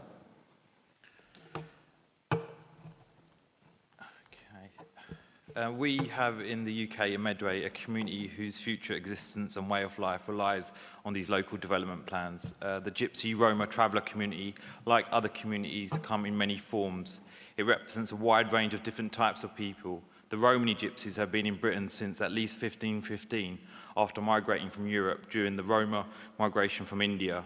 The Irish travellers can be traced back many centuries. There are other groups also, like the English, Welsh, Scottish travellers and the New Age travellers, many of whom can be traced back for many generations. Populations for these communities could be up to 350,000.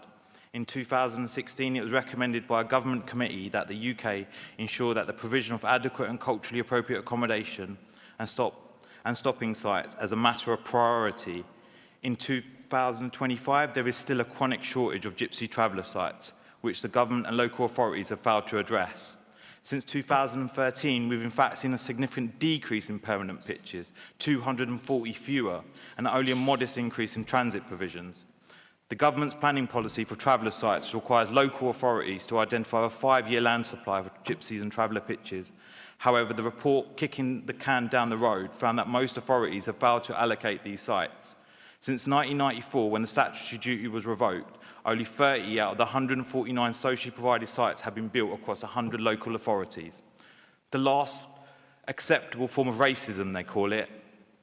The EHRC found that 44% of people hold openly negative views of the GRT community, much higher than the other protected characteristic groups. And 91% of the community have experienced discrimination based on their ethnicity. Hostile and racist language from elected officials calling travellers a big problem, an expensive menace, or using terms like pikeys, perpetuates discrimination. And I could list many more, including some from this chamber. Also, a 2024 poll by Hope Not Hate found 49% of Tory members held negative views of the GRT community. We need an anti-racist action plan for the GRT community to tackle systemic and institutionalised racism. We need greater engagement on policy with the GRT community. They are amongst the most marginalised group in our society with the highest inequalities. We need to address the GTAA's limitations, as it often undercounts pitches, especially for those affected by forced assimilation. We need to work harder for provision of permanent sites here in Medway. There are significant barriers to new and better quality pitches, but we will be working effectively as a local authority to get these sites, and with the assurances that I've had from our cabinet members. And ultimately, Nashaba, Tris and Lauren, if you're listening, we need to bring back the statutory duty. So tell them, bring it back, stop kicking the can down the road, and especially now we have these pound shop fascists knocking at our door. Thank you, Councillor Shokar. Councillor Doe, please. Thank you, Mr. Mayor. I'd like to comment on two things, really. The first is, of course, that the local plan doesn't exist in a vacuum. It is part of a continuing process. I mean, since I've come to Medway some 40 years ago, we've had a tremendous amount of housing and development, and I'm afraid the services that go with that development have not caught up yet. So to think we start from a level playing field, we do not. And I think our health services generally are woefully inadequate. Now, if we add the number of units here, which we are required to do under any plan that actually has any chance of success, then, of course, what's going to happen is that those services will completely break down, because we're constantly being told there are no funds available centrally for most of these things. To support local government, to support health, very limited, and most of it going north. And I think the other thing that really worries me perhaps most is the fact that we know from Southern Water that they can barely cope with the problems they have now, both on the supply of water and also on the disposal of waste, which is going, liquid waste. And I think that we really have got to address these infrastructure and get commitments from those various authorities, and above all from the government, because otherwise all this is just simply done in a vacuum. It means nothing. And in a sense, some people looking at it outside might say, well, it's just a con, frankly, because we know that these cannot be developed unless these services are provided. And the same really with transport, which has been discussed this evening. I think transport, again, can easily assume that Medway is all on its own, as it were. You know, it isn't. There are similar local plans on both sides of us, and right the way down, all the way along North Kent. And I think, and also, of course, from the south. And a lot of that traffic will be finding its way into Medway. Already, everything is absolutely bunging itself up. And I think that unless there are really imaginative plans to improve the motorway cover, for example, that can be promised and delivered, then I see this whole thing really as being, a very interesting document, but one which is, I'm afraid, completely and utterly undeliverable without the infrastructure requirements. And I think there needs to be a very, very much stronger emphasis upon this, as I think was very well outlined by the leader of our group. And I think that the other thing really is that if we don't have that, we don't have the energy, for example, that we need, because we know that know the grid is struggling. If we can't develop a coherent overall approach to this, then quite frankly, we are conning the public. We're saying we can deliver this plan, but we can ensure it's delivered, but actually Thank you very much, we can't. Councillor Doe. Thank you. Councillor Tijan. Thank you, Mr. Mayor. Mr. Mayor, I approach this decision with an open mind, listening intently to every argument. I rise today, Mr. Mayor, you can laugh. I rise today, Mr. Mayor, not from a place of political convenience, Mr. Mayor, but from a deep moral conviction and with a heavy heart. I vividly remember standing shoulder to shoulder with the leader, the deputy leader, the portfolio holder, and even the MPs who pledged to fight alongside us and the workers there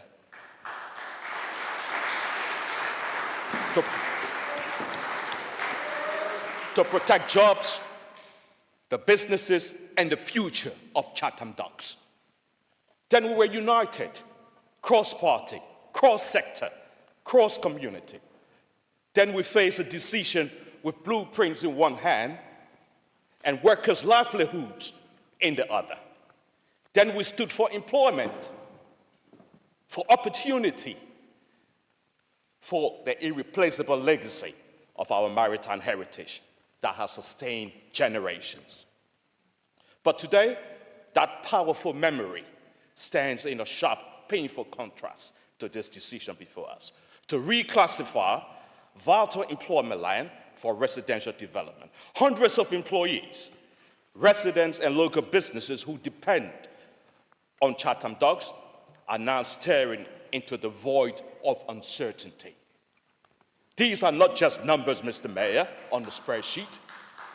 These are livelihoods. These are local supply chains. These are apprenticeships, skilled welders, marine engineers, family-run businesses, all woven in the very industrial fabric of Medway.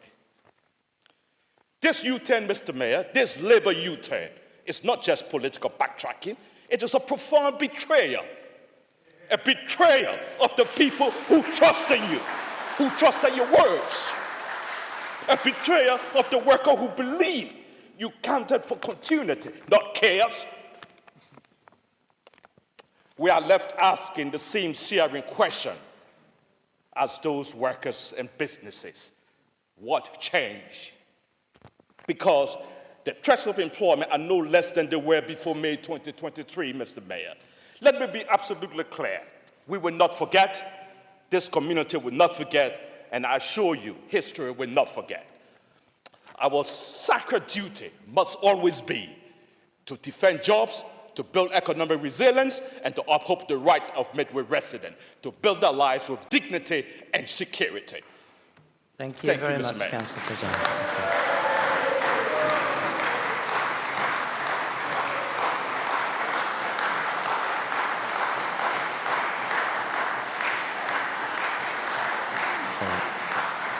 Thank you, members. I'd like to call Councillor Croser, please.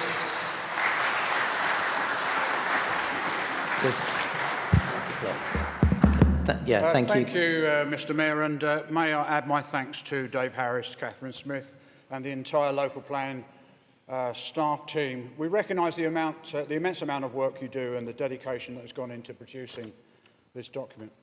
Mr. Mayor, a local plan should be about our residents' aspirations for decent homes, good jobs, good health care, strong communities, and pride in the place we live, especially with our unique historic and natural heritage. It must be locally led and shaped by Medway's needs, not dictated by top-down government targets. Mr. Mayor, I share the deep concerns raised by my colleague, Councillor Pearce, especially regarding transport and habitats regulations assessments. These are not minor details, they are some of the most important foundations of this plan. To proceed without these, complete, in place and funded, may very well render the plan unsound on inspection, especially with regard to the Hoo Peninsula. Another serious reservation I have comes from my involvement on the Health and Adult Social Care Scrutiny Committee, Madam Mayor. We know the Integrated Care Board is planning a fundamental reshaping of community healthcare provision during the life of the plan. Yet the ICB is worryingly silent on what these changes will be. And this is happening while the ICB must cut its budget by a staggering 50%. We face possibly radical, undefined changes driven by massive cuts. So how can we in good conscience approve a plan for thousands of new homes when we're uncertain of the state of our community's healthcare provision, so vital for rural communities? It is also worrying, Mr Mayor, for residents north of the river to see £6 million of much-needed healthy living centre in Strood diverted elsewhere. I see no tangible improvements to primary care for existing or indeed new residents. In conclusion, Mr Mayor, in this last week it has become clear to me that this plan does not seem ready for inspection. It rests on questionable assessments, underfunded infrastructure, and ignores the seeming looming healthcare crisis. There is more work to be done to make it sound and sustainable. I trust we can continue to work together to render the Medway local plan fit for the future. Thank you, Mr Mayor. Thank you, Councillor Crozer. Call on Councillor Gurung, please. Thank you, Mr Mayor. Firstly, my thanks to the planning team, senior officers Dave Harris and Catherine Smith, and the portfolio holder for all the hard work and dedication to get the draft local plan to this crucial stage. We all agree that a local plan for Medway is long overdue. In terms of sports and leisure facilities, a local plan is crucial to promote a holistic approach to development, ensuring that the sports and leisure facilities are integrated within housing, health, education, and other local community needs. It ensures that our communities have access to adequate and appropriate facilities for recreation and physical activity, promoting healthier lifestyles, improved mental well-being, reduced health risks, community engagement, and stronger social connections.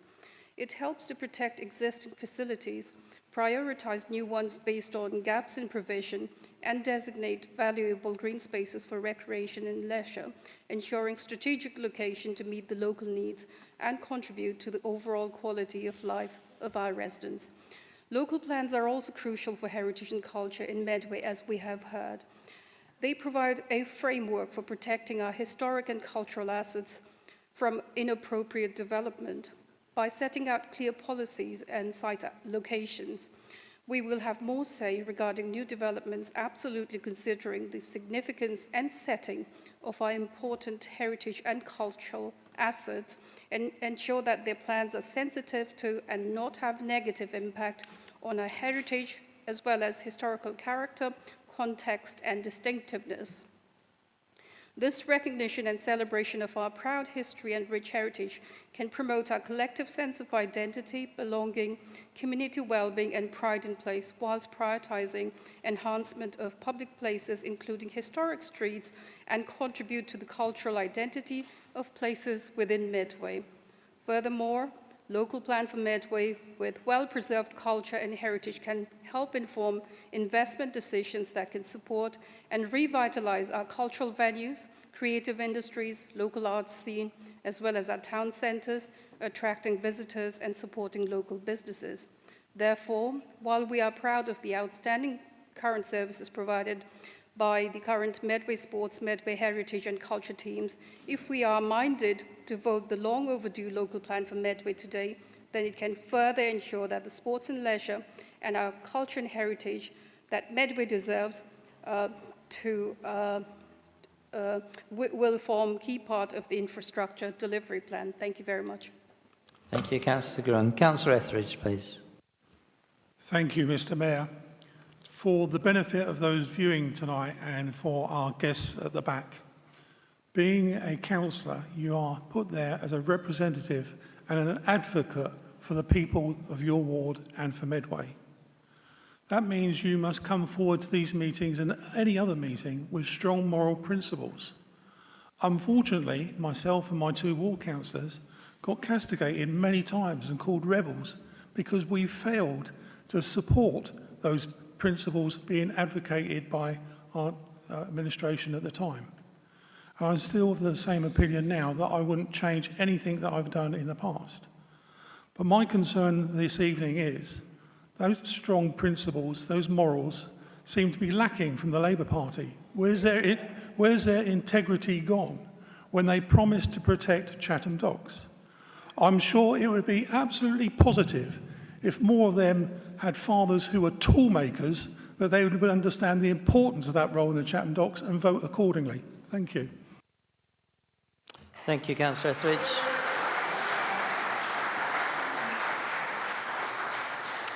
Councillor Hammond-Ishii, please.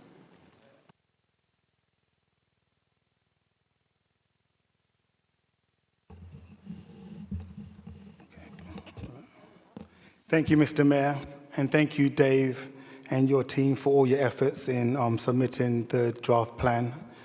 A lot of effort has gone into that. I feel it's important to acknowledge the fears, the concerns, and even anger expressed in this chamber here today. This discussion is not easy. It's a challenging discussion, but we must also factor in what happens when we are calmer. Don't say anything that will embarrass yourself tomorrow. We must consider what is right for the 365,000 Medway residents. As a clinician for over 20 years, I've seen many things. Recently, I've seen children in A&E screaming in pain, not from viral infections, but from tooth decay, requiring multiple extractions. Can you imagine that in 2025? Shortages in dentistry, GPs, and pressures across the whole healthcare situation is not acceptable. The determinants of our health and well-being, 60 to 80% is shaped by social, economic factors and our physical environment. Only 20% is health-specific related. So I'm here defending the community's right to have a healthier future, a future where planning decisions are not just about buildings and infrastructure, but about the well-being of every resident in Medway. I'm defending the principle that good health should be at the heart of any plan. And I've seen ample evidence in this plan.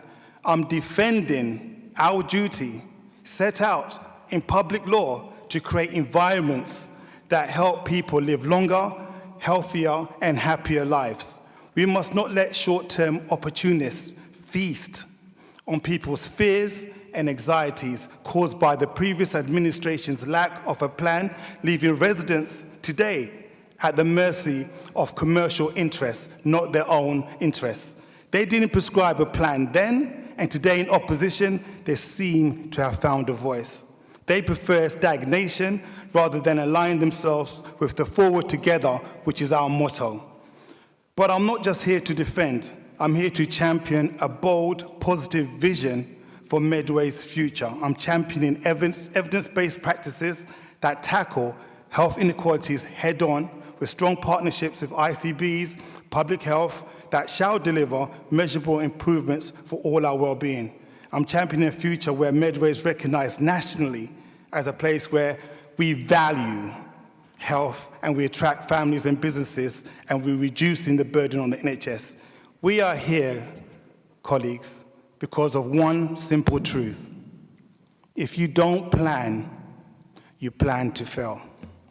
Thank you, Councillor Hammond-Ishii. Thank you. Councillor Gilborn, please. Yeah, thank you, Mayor. Thanks to Dave Harris and Catherine Smith for their exceptional work in putting this plan together. There are many things which I really like about it, and I haven't got time to talk about them now. All I want to talk about are the things that concern me. And I'll just use the example of the Capstan Valley, particularly, because it's part of my ward. At the Regulation 18 consultations last year, I encouraged many of my local residents to get to Hempstead Valley Shopping Centre, and it was probably one of the busiest consultations that the council had at the time. And I tried to talk as to as many as possible, and even then within the blended approach, that there was going to be extra development in Capston. And I think we accepted that, and I talked to residents that we all have to share within our own wards new development, which includes mainly housing in the Hempstead area. But when this draft came forward last week, I was quite overwhelmed really with the extra in Millfields, adding an extra 2,000 to the already nearly 2,000 planned for the Capston Valley, which only leaves the actual country park that the council own as the only bit of green space left. And so that was just an example, because I know all the local residents, talking to them, want to keep as much of the green space as possible. And even if it does go ahead, I think they're really concerned, well, there's no infrastructure to get out of this urban jungle that's being created out to the countryside. And so the plan itself seems to rely on this Section 106 funding, which will only follow once the houses are built. And so I've got deep concerns about that part of the plan, that there's nothing extra, not just for Capston Valley, but other large developments, that the funding isn't guaranteed to get the infrastructure in place when we actually want it. Thank you. Thank you, Councillor Gilborn. Councillor Sands, please. Thank you, Mr. Mayor. I'd like to add my congratulations to Dave and Kathleen and all their team for putting a hefty document together. My ward figures heavily in this document, and I have to say I'm extremely worried about it. There are some very big infrastructure projects that will need to come forward on the peninsula, and reading through the documents, I haven't seen where that money is coming from, which is a major concern. I do know that it certainly won't be coming from 106 monies. That's a certain. It's an outstanding amount of money that would be required. And that's one of the concerns I'm dealing with. Tonight we've heard a lot about Chatham Docks, and I think it proves how important Chatham Docks are to the Medway towns. The group I'm in, the independent group, have supported the workers of Chatham Docks from the very start, unwavering, and the support is still there tonight. In September 2021, I had a tour of Chatham Docks, and I was staggered, really, by the professionalism of those workers there. And for some, there was a great deal of enthusiasm that they were part of Medway's rich maritime history. By saving Chatham Docks, we can protect the skilled jobs. We can protect the livelihoods of all those workers, and at the same time, help Medway's economy. Chatham Docks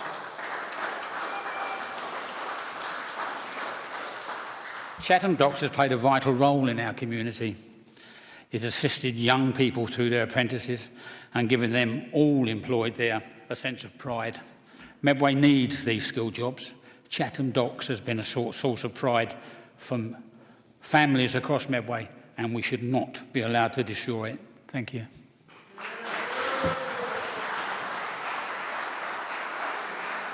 Thank you, Councillor Sands. Councillor Price, please.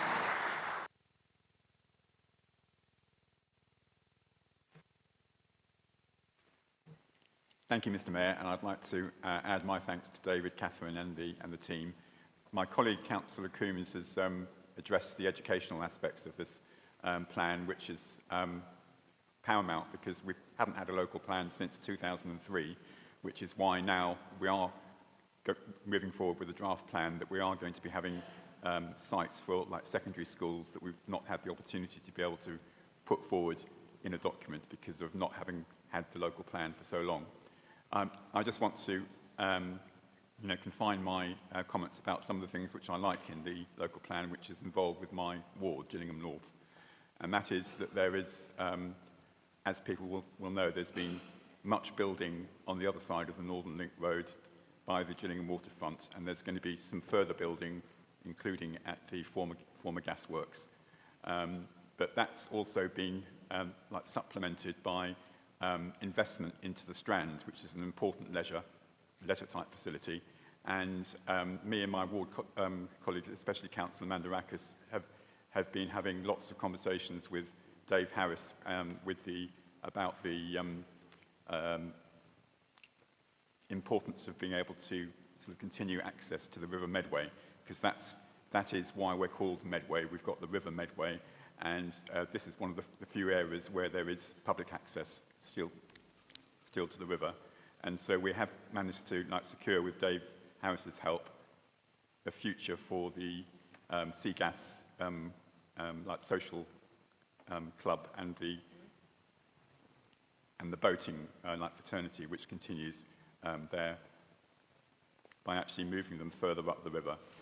But also I'd like to pay tribute to the idea that originally came forward when we had the levelling up thing, which is the Gillingham Greenway, which is actually going to link much of this development, because I have to say that me and my ward colleagues are acutely aware that we have the Northern Link Road, which separates the older traditional part of Gillingham North Ward with the new flats down by the river. And so I'm very encouraged that we've got the Gillingham Greenway featuring in the plan that is going to provide the opportunity to be able to walk and or cycle, but using a former disused dockyard railway in order to be able to make that link from the Gillingham waterfront up to the Gillingham High Street, adding on to the amazing work which my former colleague, Councillor Nashaba Khan, now the MP for Gillingham, has been doing on the Love Gillingham thing. So I do welcome that aspect. I feel it's joined up, and I think it bodes well for the future of my ward as well. Thank you. Thank you, Councillor Price. I have no other members indicating, so I go now to the supporter of the motion, Councillor Maypole, and you have your 5 minutes. Thank you, Mayor Clark. And can I start, as many have tonight, by thanking Dave Harris, Catherine Smith, the planning team, the legal team, Vicky and Bapinda, and actually all elements of the council. This has been a genuine one Medway approach to get where we are tonight. Can I also thank in particular my brilliant portfolio holder, Simon Curry, other Labour colleagues who have been working alongside him, and colleagues from all parties who have been involved in the cross-party meetings. They've been important. Mayor Clark, I want to start with a couple of dates. On the 14th of May 2003, 8,079 days ago, this council last adopted a local plan. On the 25th of November 2021, 1,308 days ago, this council received a letter from a solicitor on behalf of ArcelorMittal saying they were prepared to purchase the docks and they were assembling a bid to do so. 1,308 days ago. We confirm today no bid has ever been received by the current landowner from ArcelorMittal. If anyone has betrayed those workers, it's a senior management who have failed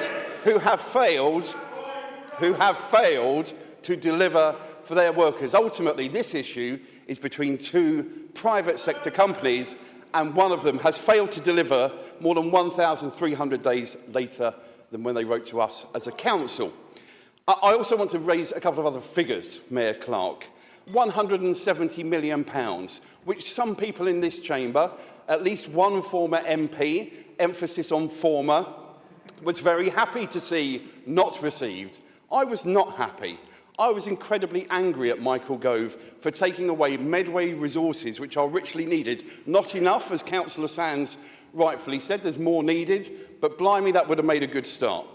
And we've spent in 3 years between 2020 and 2023 more than £500,000, over £600,000 spent on appeals, directly as a result of not having a local plan.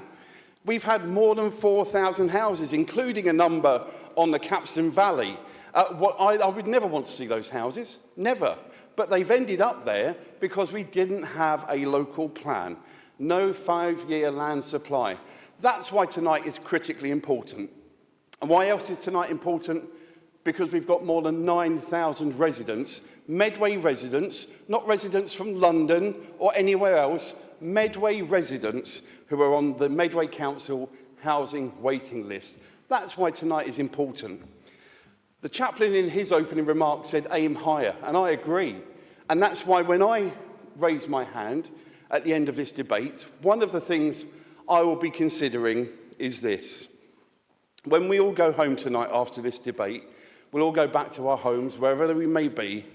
But in Medway tonight, Medway, in the southeast of England, there are 981 children tonight sleeping in temporary accommodation. Think about that. 981 children. So if people say this plan is not perfect, no local plan is perfect, but blimey, it's a lot better than not having a local plan. When people say we are struggling as a society, that's right. I've heard lots of mentions of Jeremy Corbyn, who was never Prime Minister, but interestingly, no comments around Liz Truss, who crashed our economy, who made sure that residents in Medway were paying hundreds of pounds a month extra on their mortgage. I want to hear you apologise for Liz Truss. Frankly, I haven't heard that yet. I'm sure we will do in due course. Mayor Clark, I'll finish with this. We said before the election we would deliver a local plan for Medway. As others have said tonight, that's difficult, that's complex, that's about compromise, that's about trying to find a way forward. That is not about sitting on your hands, that's not about doing nothing, that's about making sure we as an administration, for the 63,000 young people of Medway in particular, deliver a plan that whatever happens with local government reorganisation gives our community, businesses, voluntary sector, our residents, the very clear vision for the future. I'm proud of the work that's been done tonight. I'm proud of the work that's been done over the last 2 years, and I thank all those who have been involved. Thank you.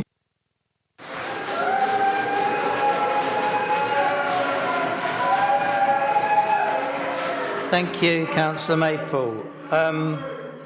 We now come back to the proposer, Councillor Curry. I'm afraid you're on the 3-minute limit. Thank you. Thank you very much, Mr. Mayor. And I'd like to thank everyone this evening for the debate that we've had. It's not been easy. It's been difficult. There's been some comments made that are probably quite hurtful in many respects. But overall, this is about the passion and the feel that we have for Medway and how much it matters to get this right. I want to give a quote, slight quote. The greatest poet of the 20th century talked about being forever young. Medway is like this in so many ways. It's only just over 25 years old, with new people arriving all the time from a rich diversity of backgrounds. This plan, as I have said, is about not just this generation, but the next and future generations, the young of our future. We live in really uncertain times. Crazy tariffs from a mad president across the water, a threat of wars hanging over us, and locally with LGR round the corner. At some point, we'll hear more about that. To create certainty and build strong foundations is the key to how we deal with this. Our local plan provides this certainty for our economy, for our environment, and for our community. We have an amazing history in Medway, dating back to the Romans and beyond. But we also have an amazing future that is our responsibility to secure. And this plan gives us the strong foundation we need for these changing times. So now, as the proposer of this paper, I ask colleagues to support the recommendation as laid out in section 1 of the report and start the 6-week period of consultation. Thank you, Councillor Curry. We now come to the vote. Do I have 6 members standing? Okay, thank you. Chief Executive. Thank you very much, Mr. Mayor. So there will now be a recorded vote on the motion. I will call each member in turn, and you will please indicate whether you are voting for or against, or whether you abstain. Councillor Anang. Councillor Anna-Mashorn. Councillor Bowen. Councillor Brake. Councillor Brown. Councillor Campbell. Mr. Mayor. Against. Councillor Cook. Councillor Coombs. Councillor Crozer. Councillor Curry. Councillor Doe. Councillor Etheridge. Councillor Fern. Councillor Field. Councillor Filmer. Councillor Finch. Councillor Gilbourne. Councillor Golvin. Councillor Garung. Councillor Hackwell. Councillor Hammond-Dichet. Councillor Hamilton. Councillor Halcrow-Scott. Councillor Hine. Councillor Jackson. Councillor Jones. Councillor Joy. Councillor Kemp. Councillor Lamas. Councillor Mahil. Councillor Mandarakas. Councillor Maple. Councillor MacDonald. Councillor MacDonald. Councillor Murray. Councillor Myton. Councillor Nestorov. Councillor Nestorova. Councillor Patterson. Councillor Peake. Councillor Pearce. Councillor Perfect. Councillor Luella Prenter. Councillor Mark Prenter. Councillor Price. Councillor Sands. Councillor Shockar. Councillor Spalding. Councillor Stamp. Councillor Tijan. Councillor Mrs Turpin. Councillor Van Dyke. Councillor Vi. Councillor Wildey. Mr Mayor, the local plan is agreed. Thank you, members. The proposal has been agreed. Before I close the meeting, I would again just like to thank our live stream viewers for watching the meeting this evening and for the members of the public who've been with us tonight. There being no further business, I declare the meeting closed.